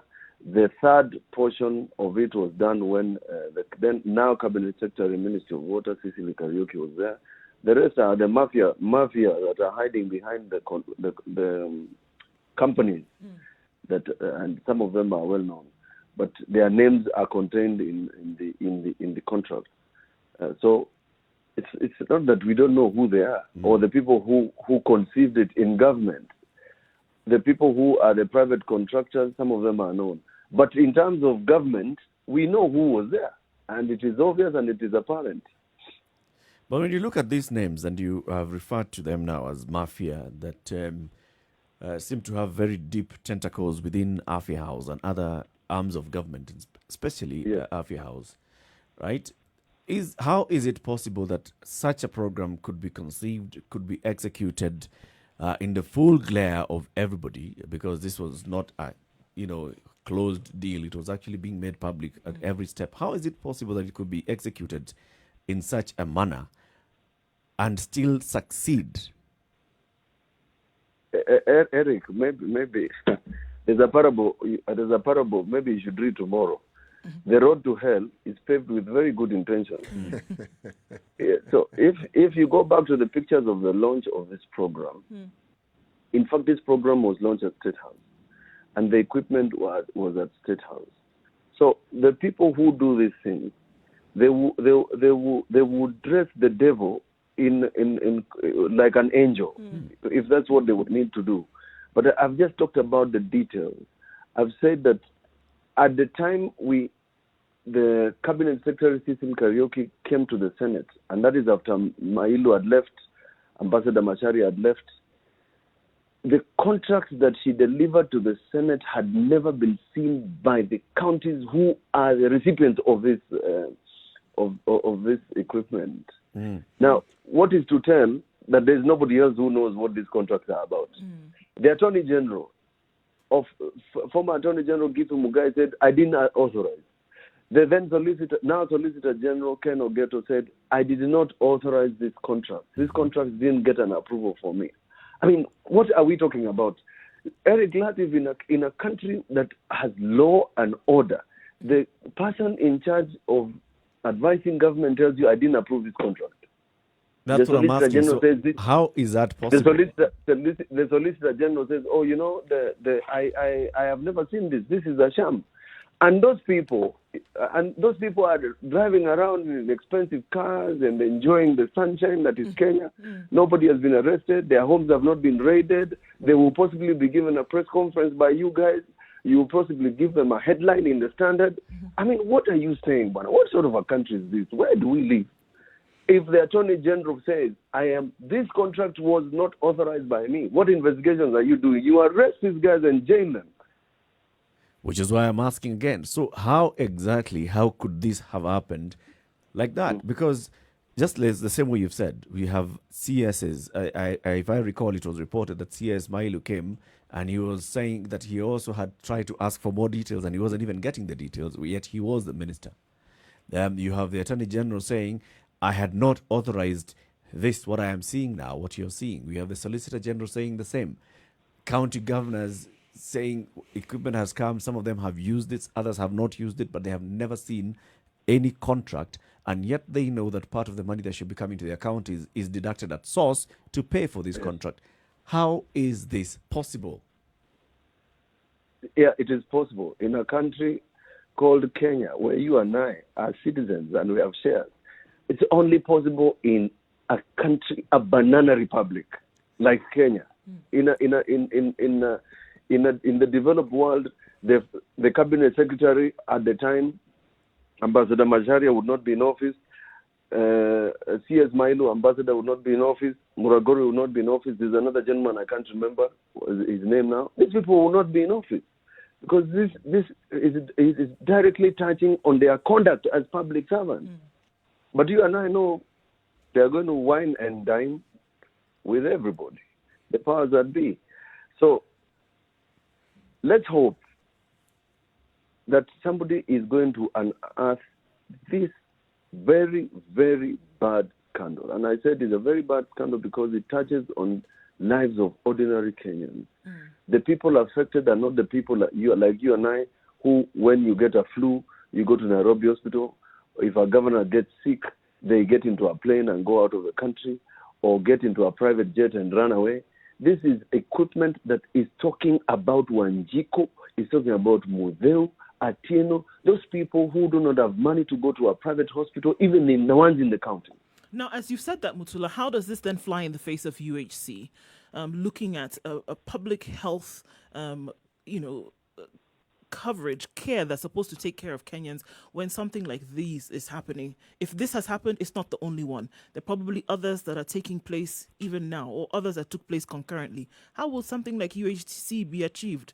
From a legislator's point of view, how will it be achieved if we can't even get this right?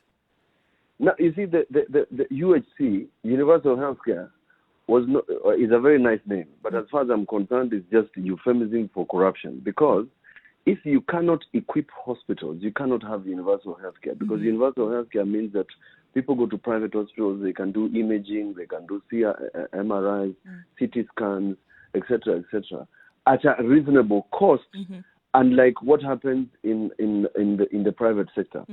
But the thing about all these things is that nobody wants to make sure that the public health system is functioning. Why? Because the same people who are the ones importing this equipment and are the ones who are doing these things are equipping our hospitals with outdated equipment because they are running the private healthcare. And this is also tied to NHIF. While you are importing all this equipment for public hospitals, the private hospitals in Kenya are collecting through NHIF. NHIF is collecting more money from NHIF than public hospitals. Yet, it is a very tiny fraction of Kenyans that go to the private hospitals. It's a scandal of the health system. The UHC, unless you go to NHIF, unless you go to these patches of medical leasing equipment, unless you go to the people who are running the imagery in services in the country, unless you check the patches of drugs, that is KEMSA, unless you tie everything together, you can call it whatever you want to call it, it will be a scandal. Because there are people who are specializing in patches of drugs, there are private enterprises, we are allowing nondescripts, some people to purchase PPEs for us who don't even know how a PPE looks like from a sack. I mean, this is, if the president means what he says, you will clean up the health sector in such a manner that we go to the status where Germany is. We were importing equipment from Germany, but the largest and the best hospital in Germany is in Berlin, next to the office of Angela Merkel, and it's a public hospital, 5,000 bed capacity, possibly the best hospital in the world. That's what you do. Kenyatta Hospital is rotting. You have the best doctors, best equipment, but they are not working. Why? Because we have allowed the private entrepreneurs to thrive, just giving them a throughput. Those private entrepreneurs, and I'm glad that you mentioned them, Mutula.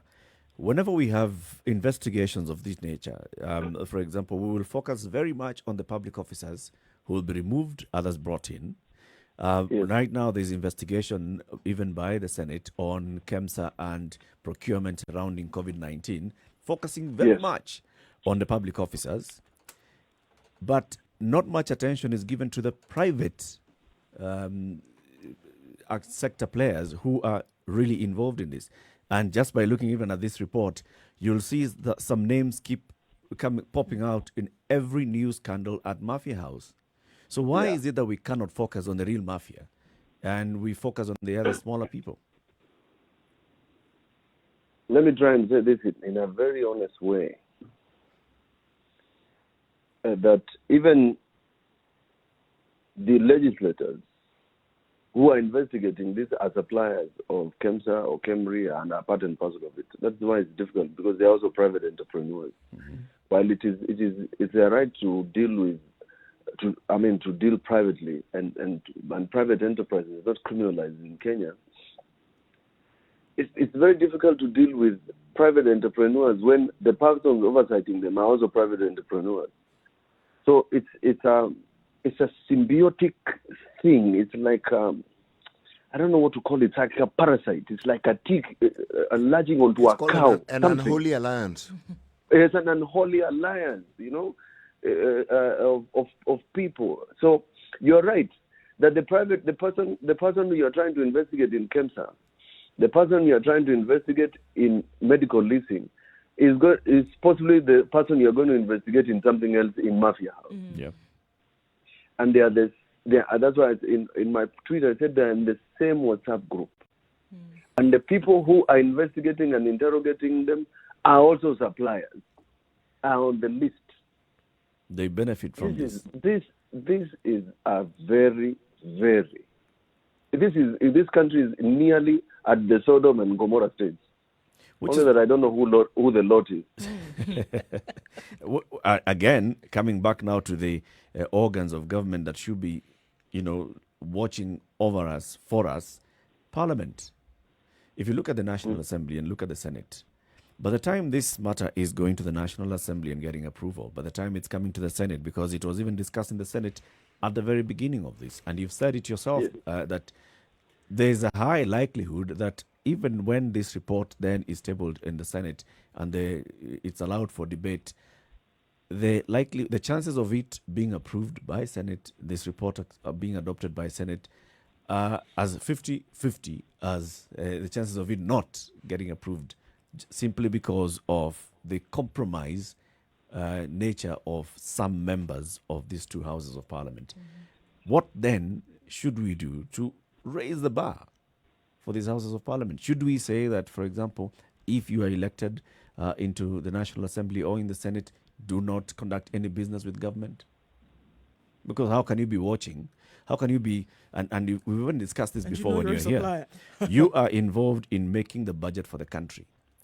And instead of checking that this budget is going to benefit the people of Kenya, you are looking at how you can dip your hands in that budget. So you're approving a budget knowing full well that it's creating an avenue for you to eat. Let me tell you, Eric Latiff, and you can look at the chapter on chapter 6. Chapter 6 of the Constitution on private interest, on public interest and conflict of interest. Yep. Insofar as public officers and state officers are concerned.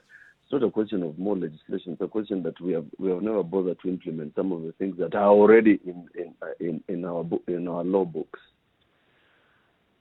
This question of public officers engaging in private business has never been addressed since the Ndegwa Commission, and it's something I don't think anybody wants to address, because it is possibly the source of fund for elections. It is possibly the reason why our elections are so expensive, because being elected is an opportunity to become a private entrepreneur. You can you can trade with government. Yep. So there's an incentive. It's maybe an incentive for government. Maybe the people who are doing these scandals are also funding elections.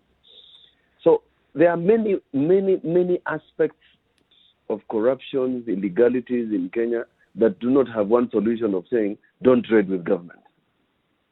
And I've given you an example of our elections. I've given an example of how parties get into power, etc., etc. It's a long route of things.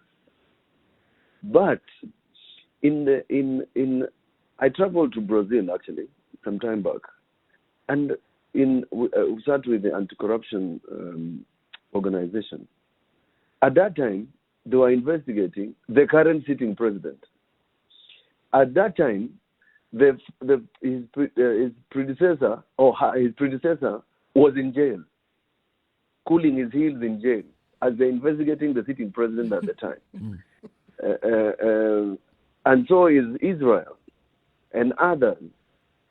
So, while the country has aspired to have institutions that operate independently of the executive that can oversight government and oversight its operatives, we are still in a place where the three organs of government are sleeping on the same bed. That's the problem. Is there an end to all of this?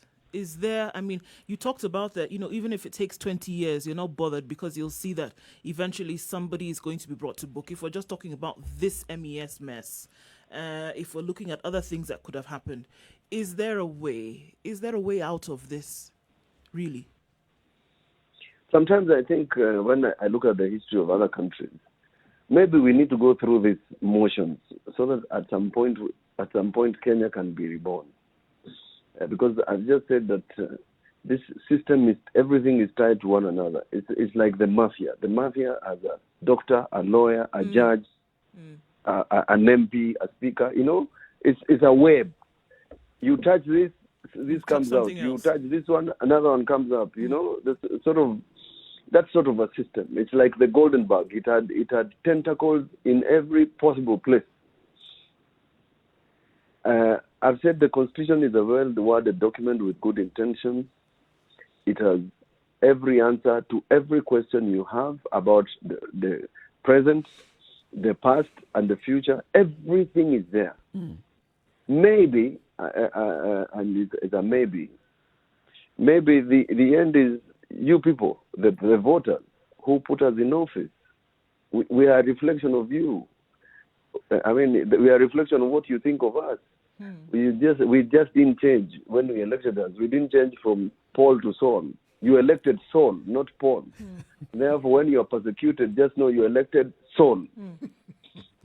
Mr. Kilonzo Jr., thank you very much for speaking to us. As we conclude, I just want to ask you one final question. What do you say to the people of Kenya who look at this report and they think it's another one of those, it'll go to Parliament. It's a way for the members of Senate to, in fact, now use it to bargain and demand, if you want me to vote no against this, you know what to do. You know how much you need to give me.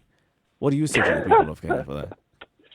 What an example. But anyway, thank you. To the rest of the country, this is not new. This is a scandal just like any other. There's going to be another one and another one and another one. I won't tell anybody to vote wisely because everybody thinks they are voting wisely. When they go, they vote their tribesmen, etc., etc. You want money to vote. So if you want a country that doesn't have scandals, first of all, do a self-inspection of yourself as a person, so that then when you are throwing stones, like in the case of Jesus, be careful that you're not living in a glass house yourself. Thank you.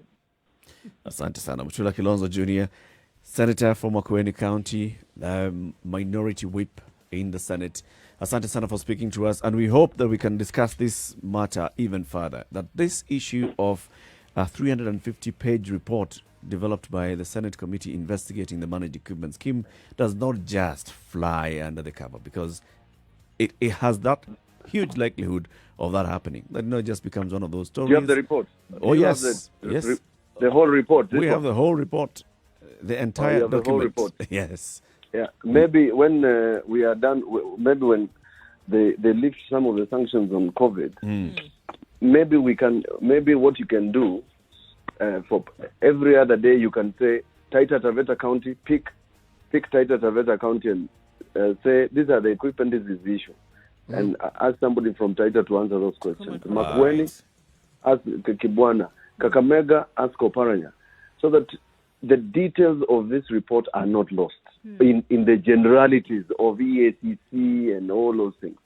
Did you accept to collect equipment which you are not using? Ask the governor to answer that question, because this should cause a governor to be removed from office. Thank you very much. Asante sana Mutula, and thank you very much for joining us on Spice FM this morning. We want to say a very good morning and goodbye to our audience on KTN Home. Join us again tomorrow. From this week, you'll be with us Monday, Tuesday, Wednesday, Thursday, and Friday, 7 a.m. to 9 a.m. The conversation continues on Spice FM, 94.4 Nairobi, Mombasa 87.9, 102.5 in Kisumu, Nakuru 96.0, 96.7 Eldoret, Njeri 90.9, and Malindi 97.7. This is the Situation Room, the only way to start your day. Spice up your life. 102.5 Spice FM, Kisumu. Mature, intelligent talk every morning. Spice up yourself.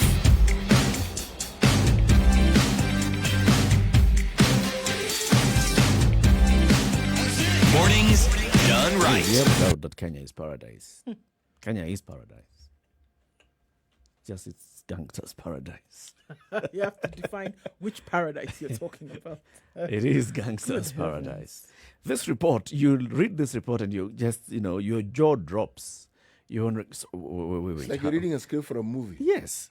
You cannot understand that. So how did this happen? How, for example, was, a company that was mandated to deliver certain equipment, that has a different name? This report says some equipment that was supposed to have been ESTEEM, ESTEEM, and the equipment that arrived in the country is ESTEM. Eric, let's take it even further. You know, the government. We know about the phones and people who buy those phones in the back streets of Nairobi. You're going to buy a Nokia and you buy a Nokia. Yes, you do. And then you wonder. Yeah. Then you wonder what's what happened. This conversation continues in the next hour. We'll ask you to join the conversation on 0719-012-600. That's 0719-012-600. And also on Spice FM KE, YouTube, Facebook, and Twitter. Good morning. It's now 9 o'clock.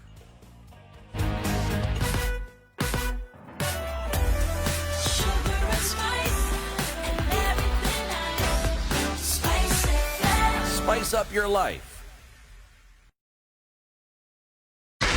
94.4 Spice FM, Nairobi.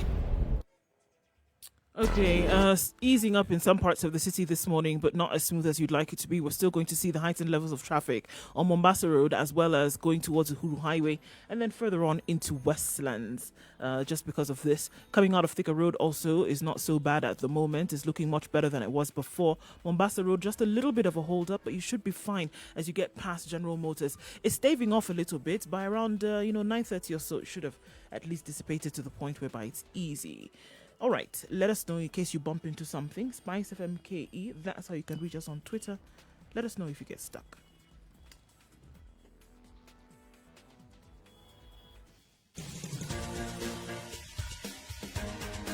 This is The Situation Room, the home of hard-hitting political commentary and penetrating insights about the state of the nation. This is a talk radio experience like no other. The Situation Room, a place for hard truths, debates, and elevated conversations. The Situation Room, witty, political, engaging, deep, controversial. In the room, we have C.T. Muga, researcher, academic, seasoned political observer, a fountain of wisdom in these politically uncertain times. Nduh Okoh, Nigerian by birth, Kenyan by choice, communications expert, Pan-Africanist, a truth seeker and believer in people power, and Eric Latiff, agent provocateur, the man in the chair, seasoned journalist, news hound, a man who believes in punching up, not down.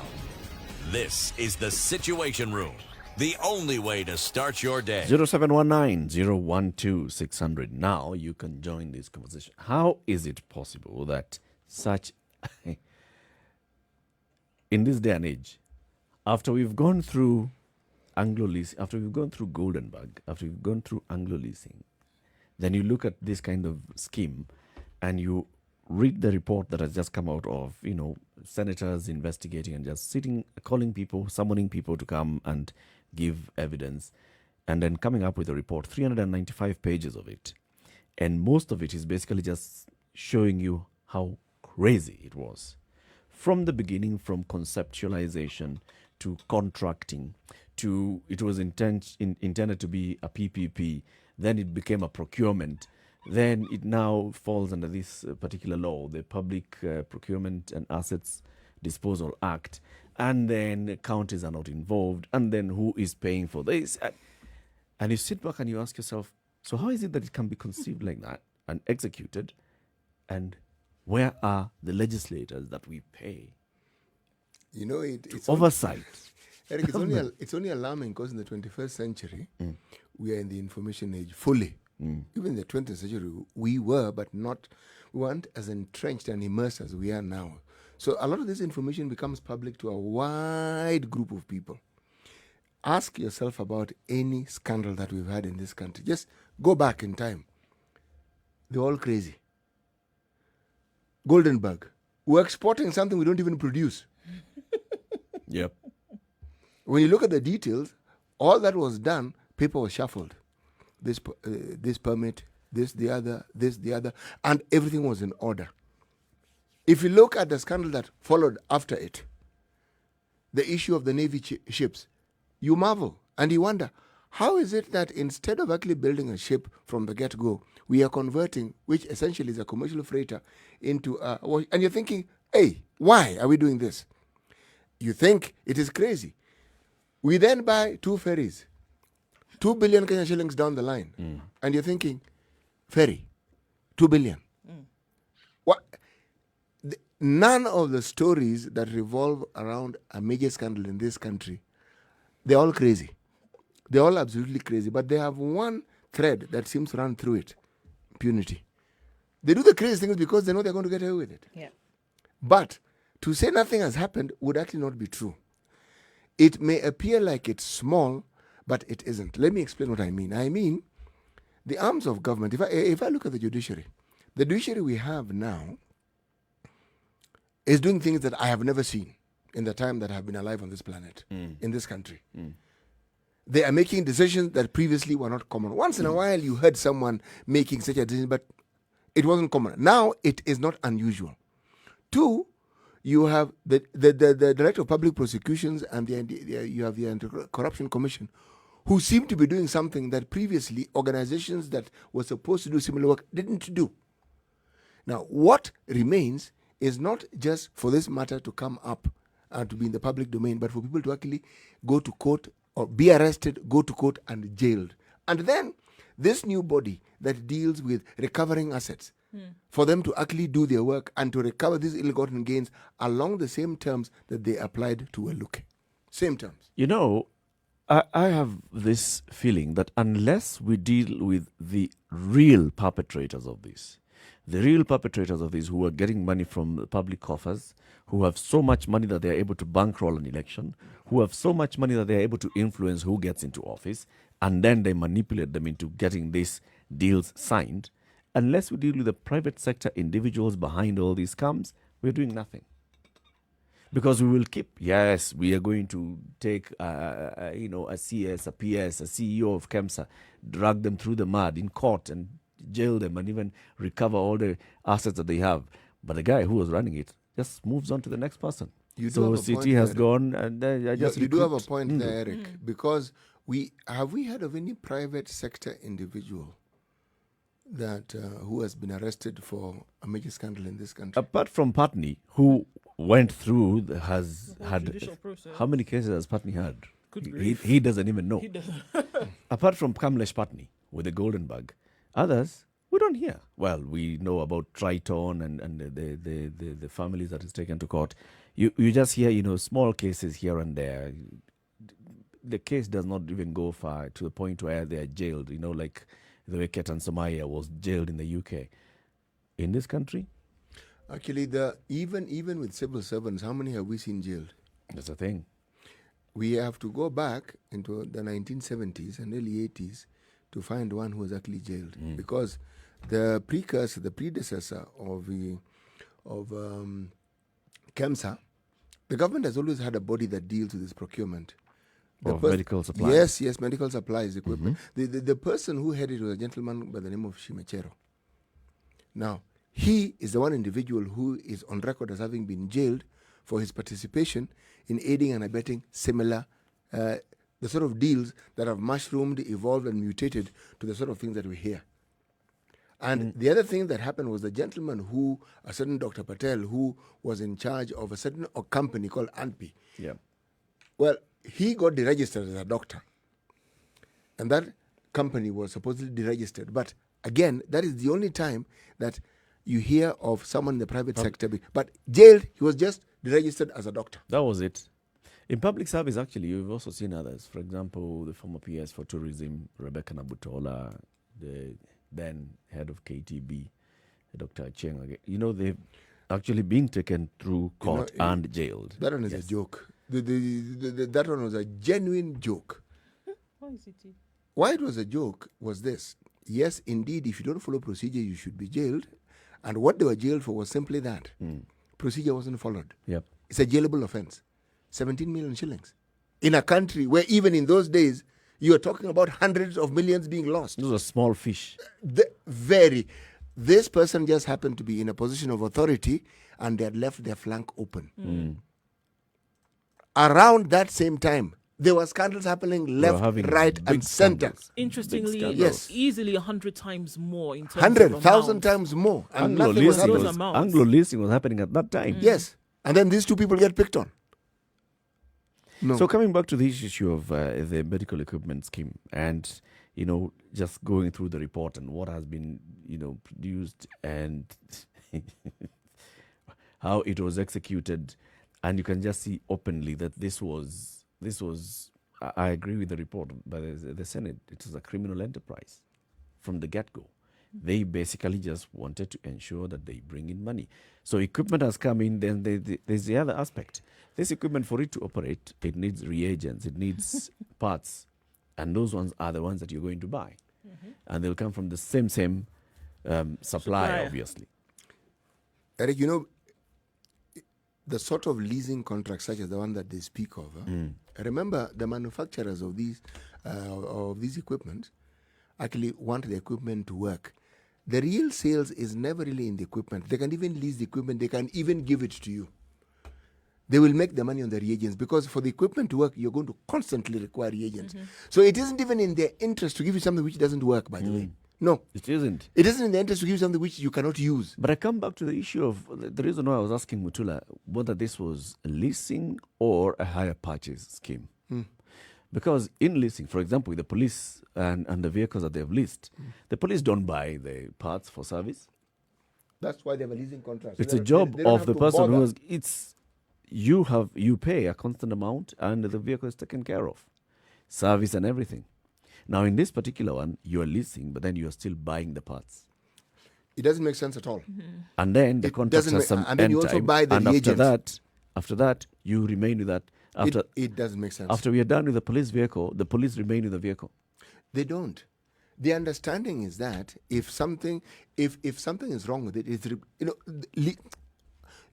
my tongue is tripping in my mouth because my brain is churning out information at a much faster rate. Faster. Yes. For such deals to work out, the understanding is actually very, very simple. The manufacturer gets to have a market for their equipment or their goods, all right? Again, the money is made in the leasing, but also in the servicing if it is a vehicle. They know this. So long as that thing is being used, they will make their money. They understand it. And the contracts are for a period of time which cover them really well. And the sweetener for the person who gets the equipment is that when there's new equipment, you will actually be able to access it. So you don't have to bother with looking for someone to service it, looking for this and looking for the other. But this one of ours, my friend, you lease it, you end up owning it. You buy reagents, you buy parts. What is interesting, you're not even using it. You're not using it. But then you're buying and paying for all of these other things that come in the middle. Yes. And in some cases, even the report says you're not buying the latest model. No, you're not. You're buying something that's almost obsolete. So you will need to replace it. By the time you're done paying for it, this thing which you haven't used, it's about time you need to buy a new.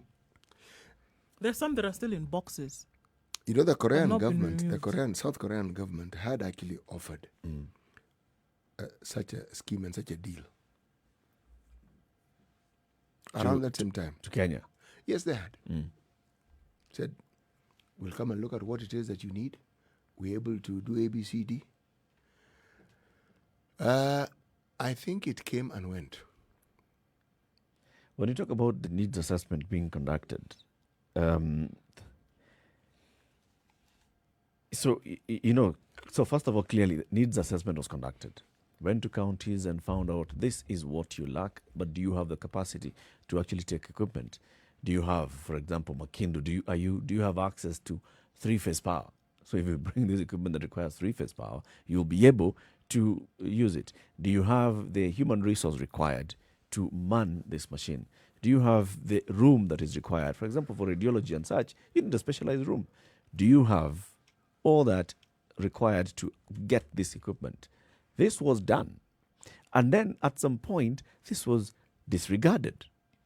It was disregarded. Because if you look at the same equipment was bought from county to county to county, regardless of what the needs were, then you see where the problem was. Because if you look at a county like Laikipia, for example, where a majority of the diseases that they have to deal with, for example, are heart-related diseases. If you look at Njeri County has needs along radiology and lab services more than anything else. Yep. Kisumu County has more lab-oriented and radiology issues than anything else. If you want to look at another county like Isiolo, they're also looking for lab. But across the country, every county has different needs. You would only think then that the procurement would go along with the needs. The painful thing is that they did this assessment. This information that I'm saying now is widely available. Where did I get it from?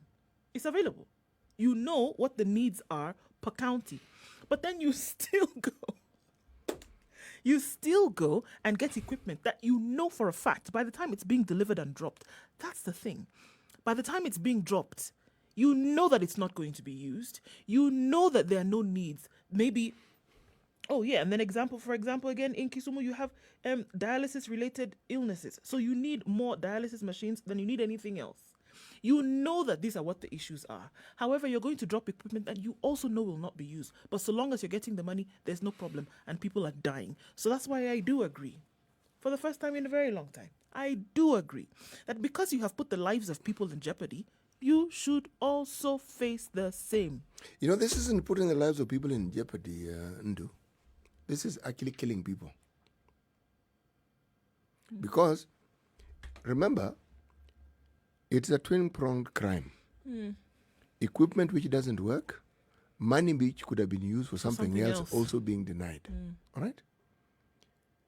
When you look at what is required, sometimes you're going to buy some genuinely high-tech machinery, and that is actually not what you need. Whenever anyone goes to a hospital, there is no day you will go to a hospital and whatever has taken you there is not documented. There's no day. Or just come and let's There's have no a chat. day. It is documented.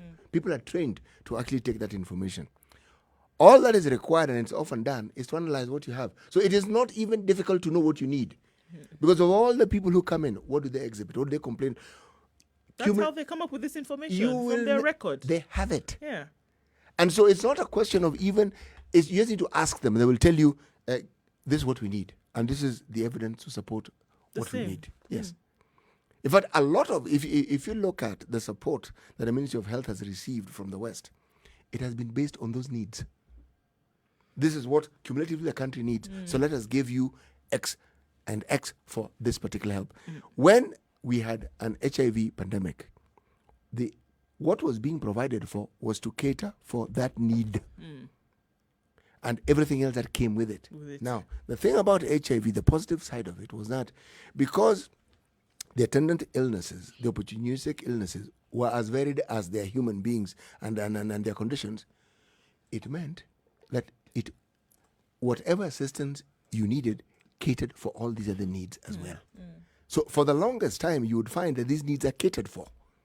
And it was known, because it was known what HIV did to the body. It's not as though the diseases didn't exist. Now, let's remove HIV from the equation and let's look at people who are now living with the condition but are living well, they're living healthy, and let's look at other conditions that may have arisen. When you hear that people in, say, Laikipia, people who go to hospital, a very large number exhibit cardiac issues, you have to ask, why? Why cardiac? If you go to another part of the country and there are more renal problems than everything else, what is happening? Is it in their water? Is it in the diet? What is it? Now, the truth of the matter is, the people involved in what we did had no intention whatsoever. This was just a means. And that's why early on in the morning I was saying that even this issue of school equipment, I'm saying it's going that route. It's a scheme. No, not careful. It's going that route. The moment something becomes centralized. These desks, that's it. 1 billion shillings. Desks. All right, let's take a break. Peter Mwangombe says it's a procurement racket. It's a heist. It all started with a stolen election. And that's where the rain started beating us. Okay. Bromo says Kenya is a failed state. And people are asking how they can access this particular report. Well, I think it's on the Senate website, but we'll tell you about that shortly and how you can access it. 19 minutes after 9, 0719-012-600. When you come out of this weather break, now we will pick your calls. I see Wilberforce, Irongo, as well as Mohammed, all trying to call in. Now we'll be picking your calls after this break. Good morning.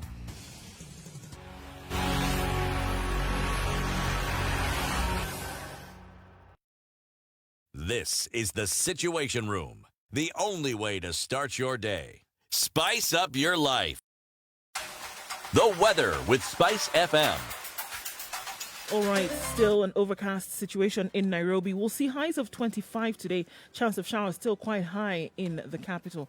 In Nakuru, partly cloudy conditions at 18 degrees, highs of 23 and lows of 13, with a chance of rain later as well. It's likely to be a wet afternoon in Njeri, going to highs of 23 and down to lows of 13. Mostly sunny conditions in Eldoret at the moment at 17. It'll cool down a little bit, though, with the rains expected for later. It'll go high to 20 and lows of 12. It's mostly sunny in Kisumu at 22 degrees, going to highs of 27 today and lows of 19 with possibility of showers later in the afternoon. Kakamega is mostly or partly cloudy rather, highs of 24 and lows of 16 with a chance of rain later on. It's partly cloudy in Mombasa at 26 degrees, will go to a high of 29 and come down to a low of 24. And in Malindi it's partly cloudy at 27. Sunny conditions later on with highs of 28 and lows of 24. Let's take a look into Kampala, where it is partly cloudy at 21 degrees. It'll go to a high of 27 and lows of 15 and a chance of rains later on. Dar es Salaam at 27 degrees is partly cloudy, highs of 30 and lows of 22.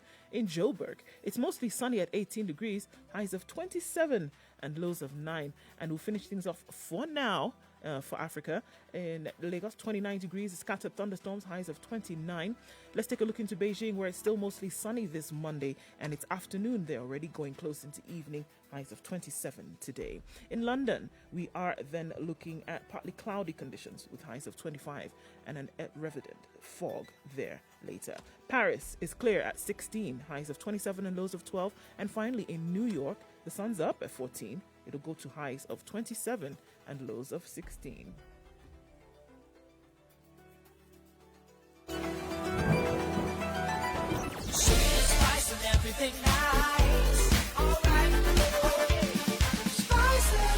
Spice up your life. Mature, intelligent talk every morning. Spice up yourself.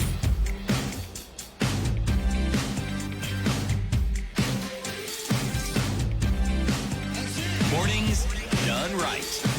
94 minutes after 9, let's go all the way to Kwale County in Mwakijembe.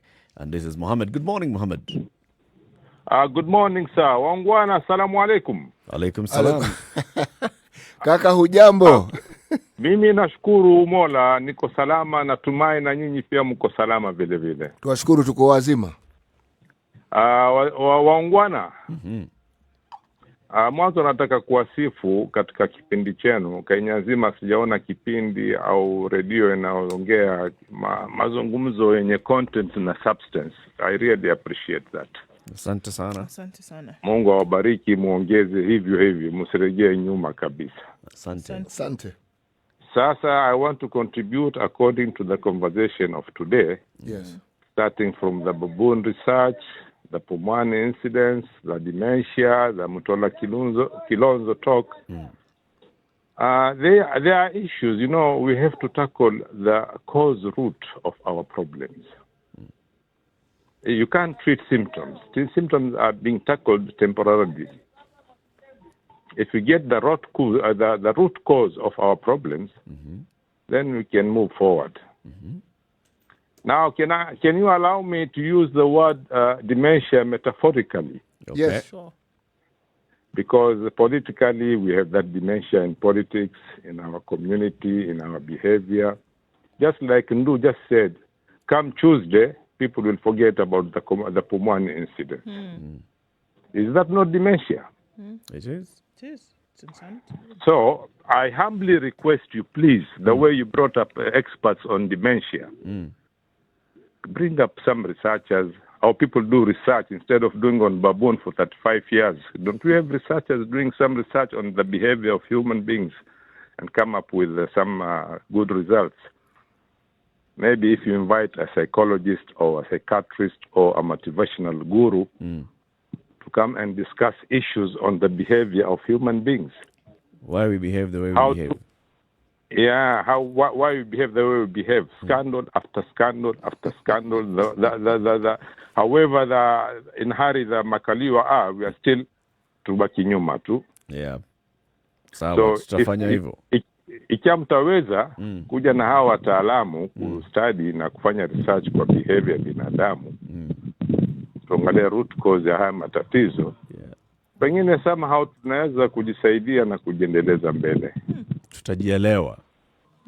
Tutajielewa ili tujirekebishe. Asante. Au tuende ile Lebanon we.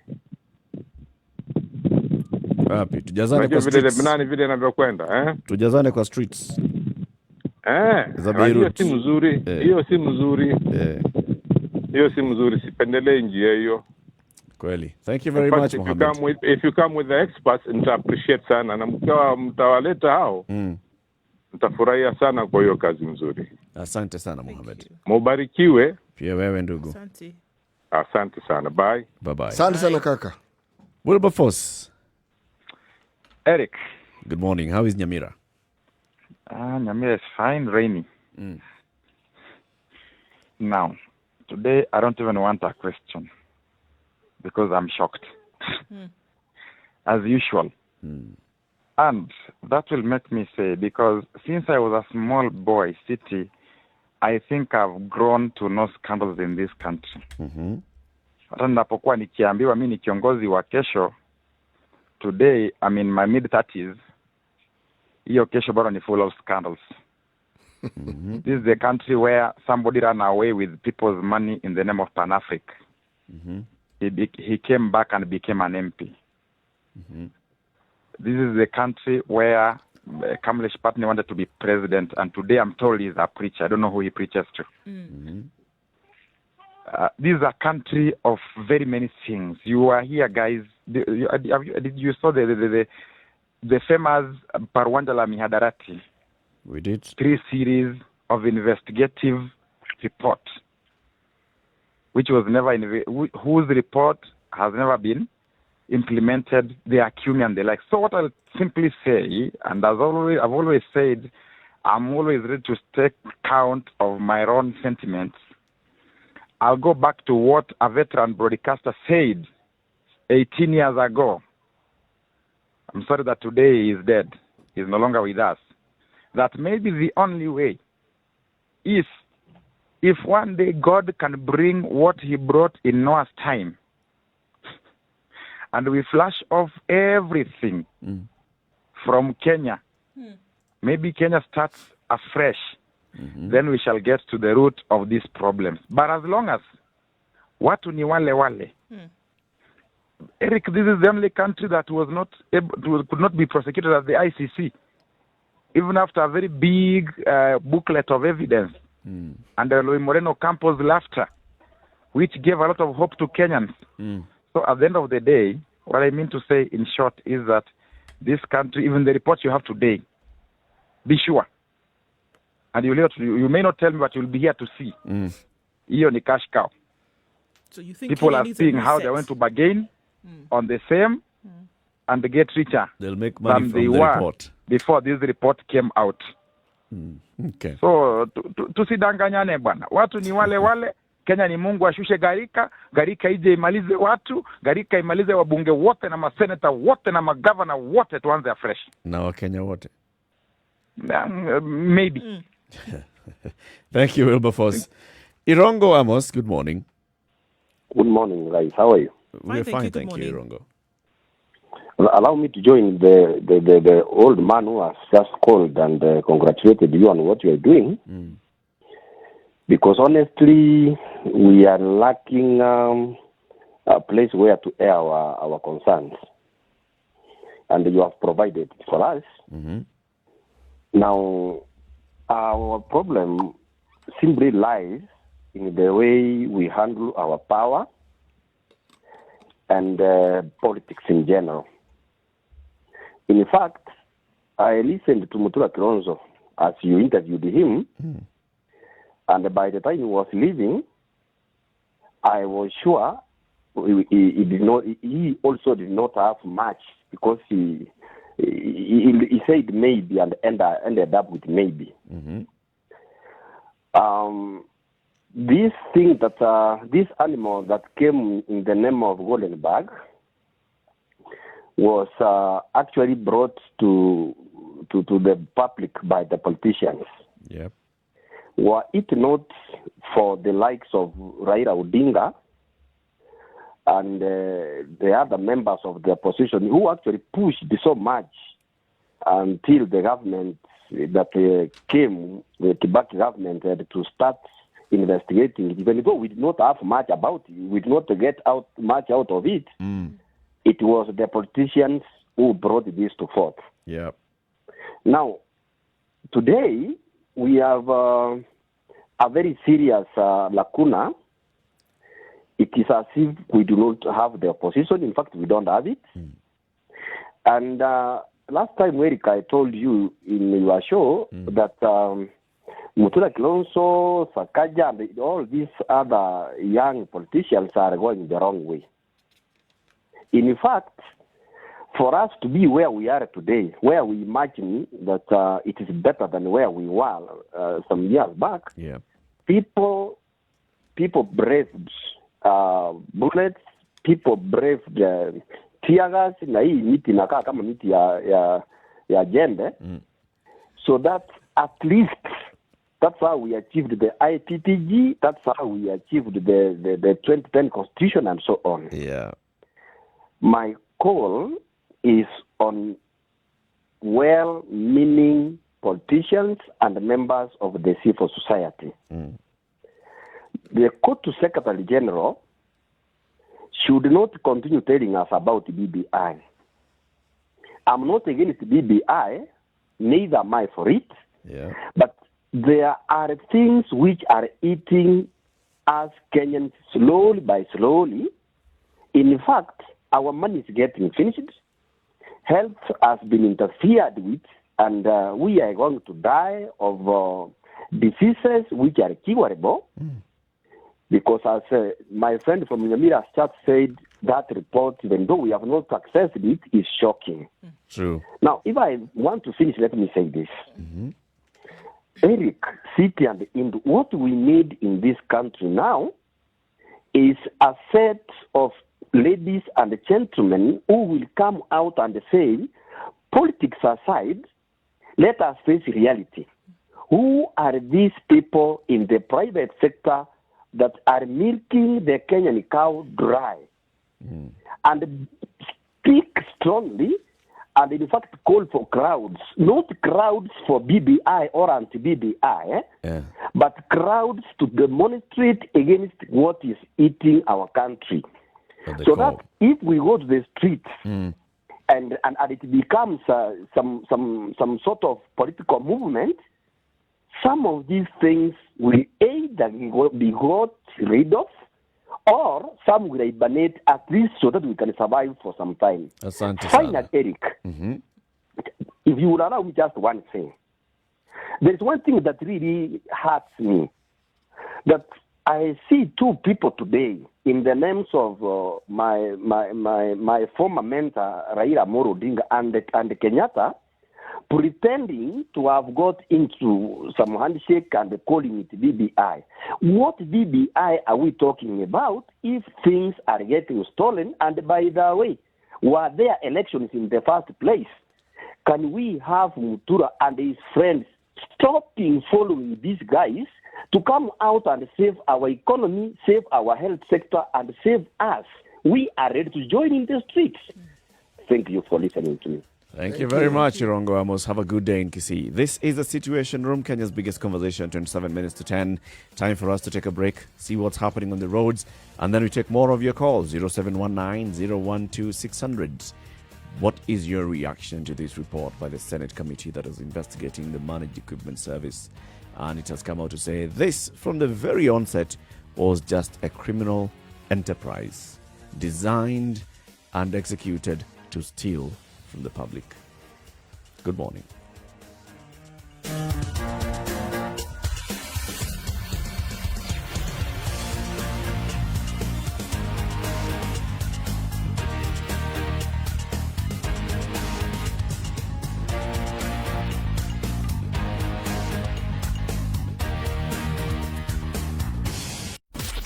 Classic soul, R&B, smooth All right, jazz, traffic, neo. seems to have gotten disappeared for most parts of the city. If we're looking just in Nairobi this morning, inbound on most parts is all right. Outbound also not so bad. Mombasa Road is where we're probably going to see a lot more traffic on the road today, in and outbound throughout the day because of the construction that we see.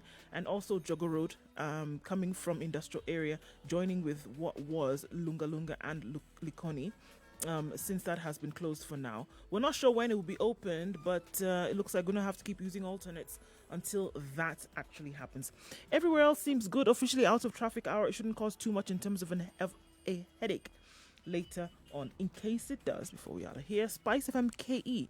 That's how you can reach us on Twitter.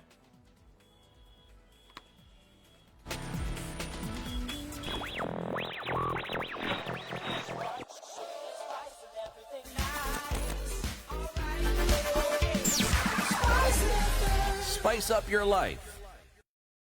Mature, intelligent talk every morning. Spice up yourself.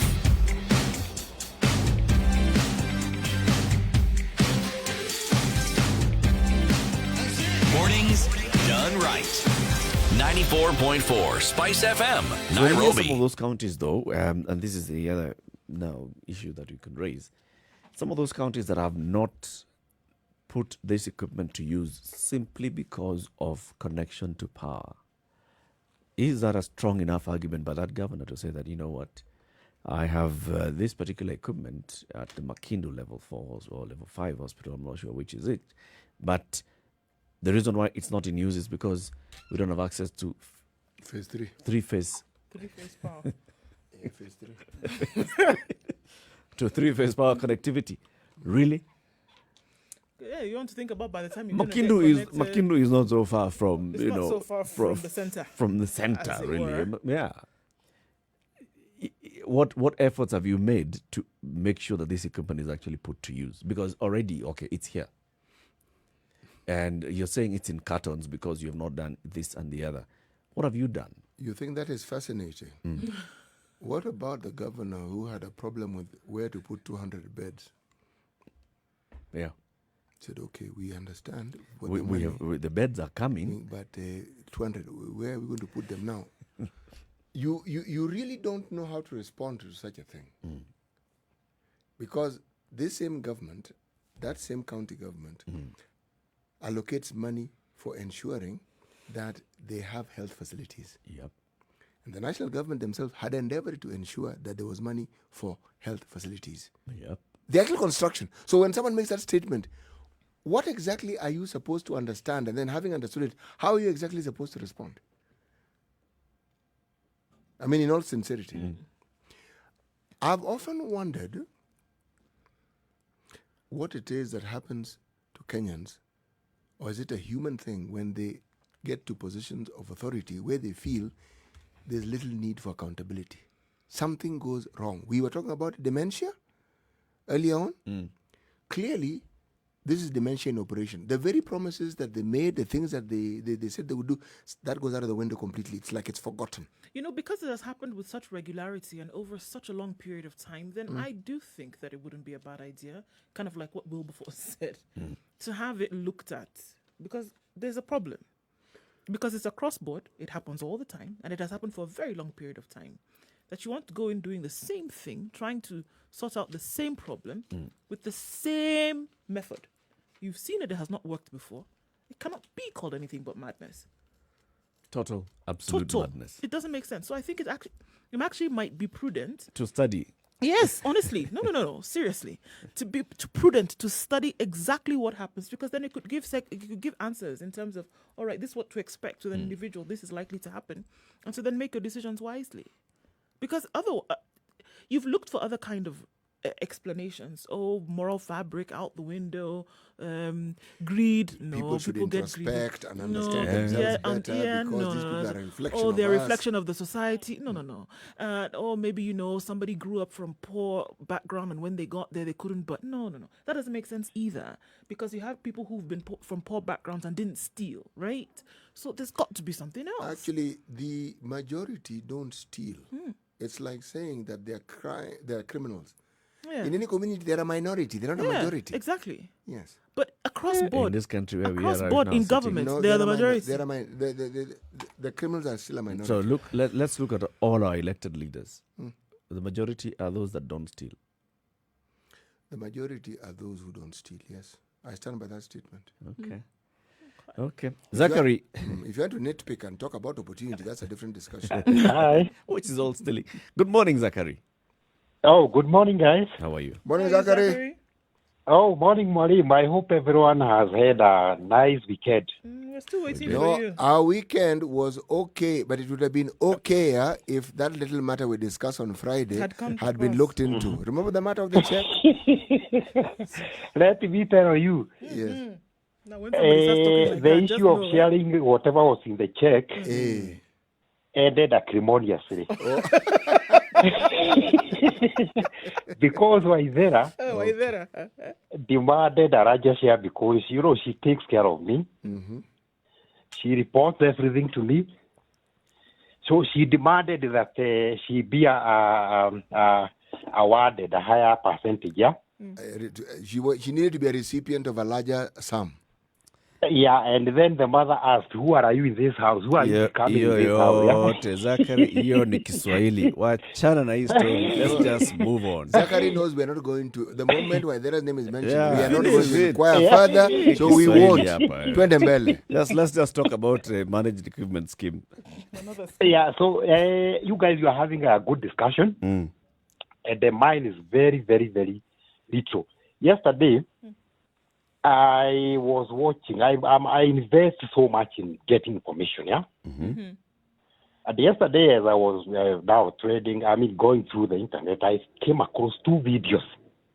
And they are going viral. I don't know whether you have seen them, but let me just describe them. In one video, a young Kikuyu girl or lady, let me call her a lady because she is of 18, yeah?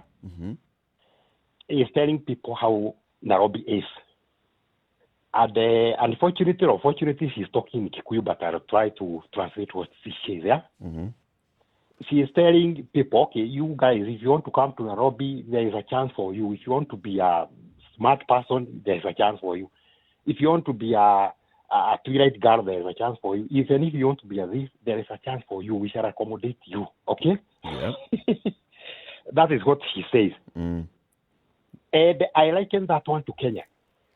That anyone who is listening over the world, there is a chance for you in Kenya. If you want to be whatever you want to be, if you want to be a fake prophet, you will still get followers here. There's space for you. Oh my goodness. So, okay, the other video is a person who is related to you guys, because I think one of these guys who have got their YouTube channels and they call them TVs. I don't know. I was also planning to start one, yeah? The Waithera is going to now guide me on that, yeah? And it happens in Mombasa. And it was somehow at the dusk, during the dusk hours, yeah? So a very senior guy is seen next to this blogger. Let me call him a blogger. And the way he reacts, I do not think if he would react that way, even if Jesus came next to him. Why? He is emotional. He's loss of words, yeah.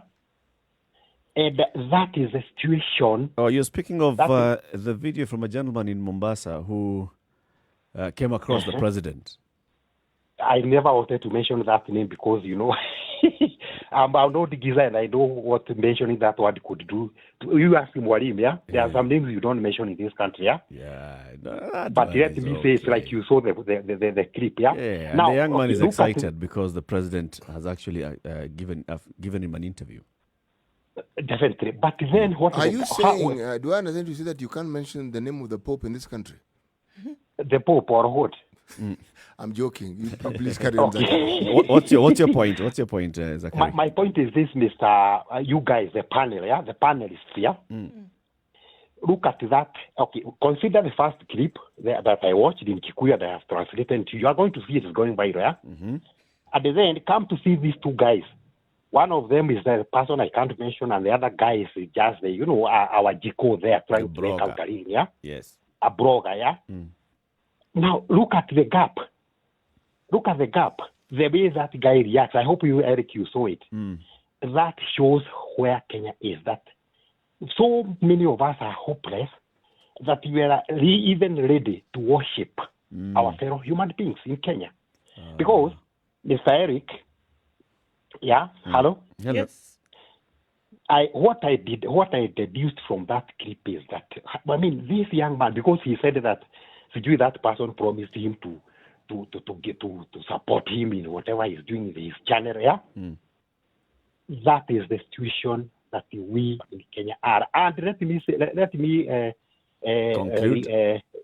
Let me conclude by saying this. I revoice the words of Mr. Mutura Kilonzo, that it is up to every one of us, the voters, including me, yeah, to introspect and ask ourselves, do we want to put ourselves in places whereby we are ready to even be pushed so much hard by our poverty that we are even ready to worship our fellow human beings? And I hope every one of you is going to actually propagate that message and have a good day, is it? Have a good day, Zachary. Thank you.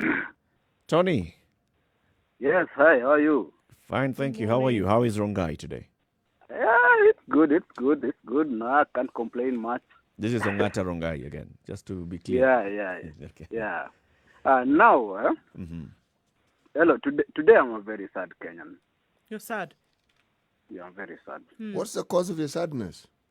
We are in an economic quagmire, social confusion and decay. And these guys are not seeing it. No one is seeing it. This rot is so deep that the executive, legislature, the judiciary, all are sleeping in the same bed. And also the opposition. You see now, it's like we are going on a downhill trajectory. And it seems the government is being auto-controlled and thereby affecting all of us. There is constant manipulation. These nonsensical realignments, theatrics, every day we wake up to this scandal, this report. You saw what's happening in Pumwani, just these simple things. And these guys are continuing to do what they do best, steal from Kenyans. It's like the government itself, like a marriage that has reached rock bottom. Nothing can save them. The DP and the president, they were elected, both of them. But now look at what is happening. They are trying to tell us, like, now if I come again, now we might come up with something different. I don't think there's anything different in our politicians. Kenyans are suffering, feeling like slaves in their own country. No one. The youth are suffering, no jobs, stable economy, extremely high cost of running these businesses. It's so sad. You're really, really sad, Tony. What is the way out of this? What do you propose as a solution? We are the problem. You see, we are the problem because at every election we are given the chance. But the problem also is that I don't know if we really do elections. I don't know if we really elect these leaders. Is there a possibility that the elections are always rigged? I don't know. When you vote, what are you thinking, Tony? When you go to the ballot, what is in your mind when you put your vote through? You see, I voted, and I'm always that guy. I'm a Luo. I'm a proud Luo. But you see, I always try to vote for someone who will have the interest of Mwananchi. But every time we try that, these people that, I don't know, they get in there, then they get the disease. Like, the disease is very infectious.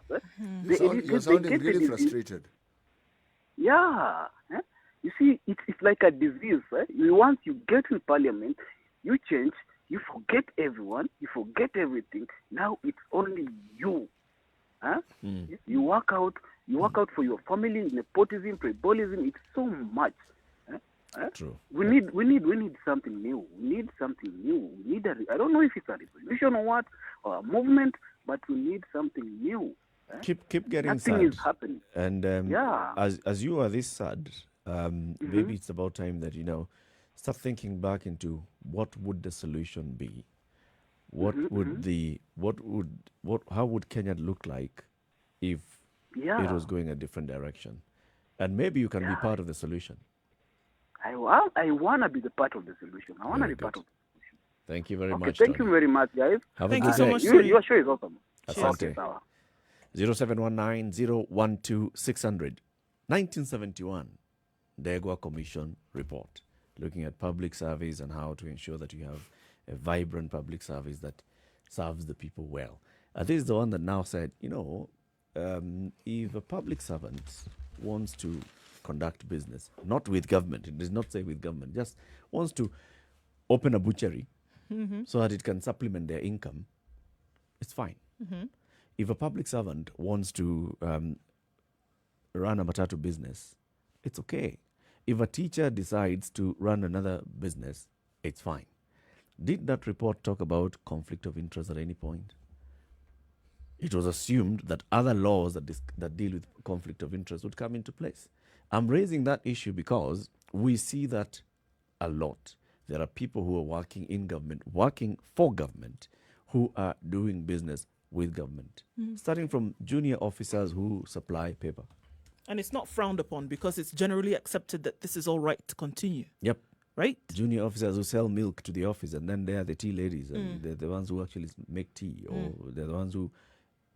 Going all the way to members of parliament, who now we're discussing, when we talk about the COVID-19 procurement, names of members of parliament turning up in these reports. Turn up in such reports. Yeah. Even in conversations. And a certain company has links to a sitting member of parliament, and that sitting member of parliament is on who's going to be investigating this and calling it a scandal. Do you expect it to bear any fruit? When you have MPs who are basically gatekeepers for their buddies. There's no way. I mean, it's just like what Mutula said. It's like everybody is in the same bed. Because that's what you're doing. How do you get somebody to check somebody else who was involved in the process? Or would you then say, well, since I'm in a position of oversight, I'm going to be able to basically divide my mind and not deal with the fact that I also run a parallel business, but I'm just going to be able to be independent. I will be as unbiased as possible and make sure that, I judge this thing fairly. It can't. The argument that they prefer, they usually come out and say... It's like washing your hands with muddy water. I sit in the transport committee. I don't have any business, any in the transport transport related business. sector. No Yes. lie. It doesn't work. My like businesses are in health. I sit in transport. So it's okay for me. I can actually sit and conduct hearings in the transport committee and investigate matters of transport. Because my business is health, or my business is I've been contracted to supply bitumen or others for road construction. Conflict of interest does just that. It provides a conflict that you're not able to then reconcile with. You really can't. No matter how thin you try to slice it, it would not be possible to say, really, it's okay. We're able to separate ourselves from this and deal with this judiciously. You can't. So I think it's got to be a position you take to say, you know what, I'm entering into this position, whether I'm being called to the public service, whether I'm being called to governance by way of election, whatever it is, that you make that decision, say, okay, you know what, I need to understand that I'm serving my country. Anything else that you want to do? When people talk of the Ndegwa Commission, what I think sometimes is not brought to the fore is that you see the same process that the BBI went through, and the same process that other commissions have gone through, going around the country and gathering information. They did the same thing. And they also sworn in by the then Chief Justice, Kitili Mwendwa. Okay? Now, we've correctly surmised that the understanding was that you would observe all these rules, that there'd be no conflict, that you'd declare, the key thing is here, declaring. If you work, you declare. This is my interest. These are the companies that I own. This is the business that they do. So it is known. Now, once it is known, then the issue of, the conflict comes in the office you hold, the influence you may have. All right? Now, all these things are supposed to be adhered. Now, whether this particular report gave details as to how you could avoid that, I don't know. Because once that bottle top was removed, the genie was out. Because I don't need to have the company in my name, do I? No, you don't. You don't even have to No, you show don't. up. Your wife and your son could own a company that is supplying meat to Kenya Meat Commission. Yes. But, that's not you. And my wife has a name that is very separate from mine. What else do you need? Complete different identity. That genie, unfortunately, like like with most commissions that we've had. For instance, we've had one commission, the Nduh Commission. The Nduh Commission, that is one commission that hasn't actually seen the light of day. Till not tomorrow. not really. It has seen slivers of light, but never quite the full glare of it. Full glare, yes. And the reason is because the things it suggests and the things it brought out, unfortunately, people aren't ready to handle. Now, once that particular culture, remember the other argument they had was, this old system that we had fitted the British, where a civil servant was just a civil servant, okay, and didn't need to get involved in all this. But the truth is, other circumstances prevailed. They talk about low salaries, but salaries were low anyway in those times. In all cadres. No, and civil servants were given houses. It's not as though they were an impoverished lot. Actually, they were the better paid members of society. Yeah. People prefer to work for the public service as opposed to the private in those days. Yeah. The truth of the matter is, whenever one looks at anything and considers that human nature would take precedence, you're making a mistake. That's why we have laws. Human nature will focus on self-interest. All the time. All the time. Yes. Let's go to Njeri. Simon, good morning. Good morning, Latiff. How are you today? Very well. Good morning, Nduh. Good morning, Simon. How are you today? I am fine, thank you. And about yourself? Well, quite disappointed that Mutula Kilonzo could get surprised about what is happening. And all along, we've been having these things happening. If I may take you back to history, 1975, you are talking about the Degwa Commission. That is why I'm taking you that much back. You remember the Chebukube? Coffee. Yes. That was the first. That was probably the first scandal in this country. Then came YK92. That was another scandal. Then we came to we came to Goldenberg, Anglo Leasing, NYS1, NYS2, KEMSA, and many other in between. Then this is a medical scheme. Why would someone get surprised? That we haven't changed. In fact, we instead of getting surprised, we should be getting tired. Yeah, you are asking about a solution that we should have now. Yeah, and the main solution that we should be having now is that the apex leader should be in a hurry building a bunker so that he can sort out the Kenyan problem like the Singapore one. How so? Because if he fears the rascals and the scandal masters, then he will have to regret when an uprising comes up. Ya Mswahili alisema ukistaajabu ya Musa utaona ya Firauni. Yep. This is where we are heading to now. To the Firauni phase. And yes. If the leader doesn't wise up, I'm telling you, this is what we are going to do. This is where we are heading to. Wow. Thank you very much, Simon. Yes. Have a good day, Njeri. And have a good day too. Asante sana. You know, like Mutula said, this is a conversation that must remain right up there. Boiling. Yes. It has to. Otherwise, it will be another thing that will when people, drink water. When people talk of Singapore, they talk of the former president, Lee, as though he was alone. No. Remember, these people had been exiled in Malaysia. Okay? He wasn't alone. He had people with him. And these people were resolved. When they came back to Singapore, they were resolved. And they were resolved that this country of theirs must change and must be better. There was the resolve, what we call the will. Yep. And you saw that will to the point where he actually left office and said, folks, this is what we need to now do in order to move to the next level. We've done our bit. Okay? But the people taking over must understand that this job requires certain things and you must improve on what we had. Yep. But the ground had been set, the structure had been set, it was moving forward. And we are unfortunate that the structure we have is one of theft. It's just perpetuating yes, theft. it predominates every aspect of our lives. Unfortunately, is that when people decide to do something about it, that the action they may take would not be so palatable. Unfortunately. Remind us today's proverb as we conclude, CT. Do not follow a person who is running away. Really very simple. Straightforward. Straightforward. Join us again tomorrow morning, 6 a.m. to 10 a.m. The Situation Room, Kenya's biggest conversation. Signing off is CT Muga Wamashati, Nduh Okoh, and Eric Latiff. Well, between now and 3 o'clock, of course, it's uninterrupted music, and then Monique will be here to take you home. And thereafter, the adults in the room. Good morning. It's now 10 o'clock.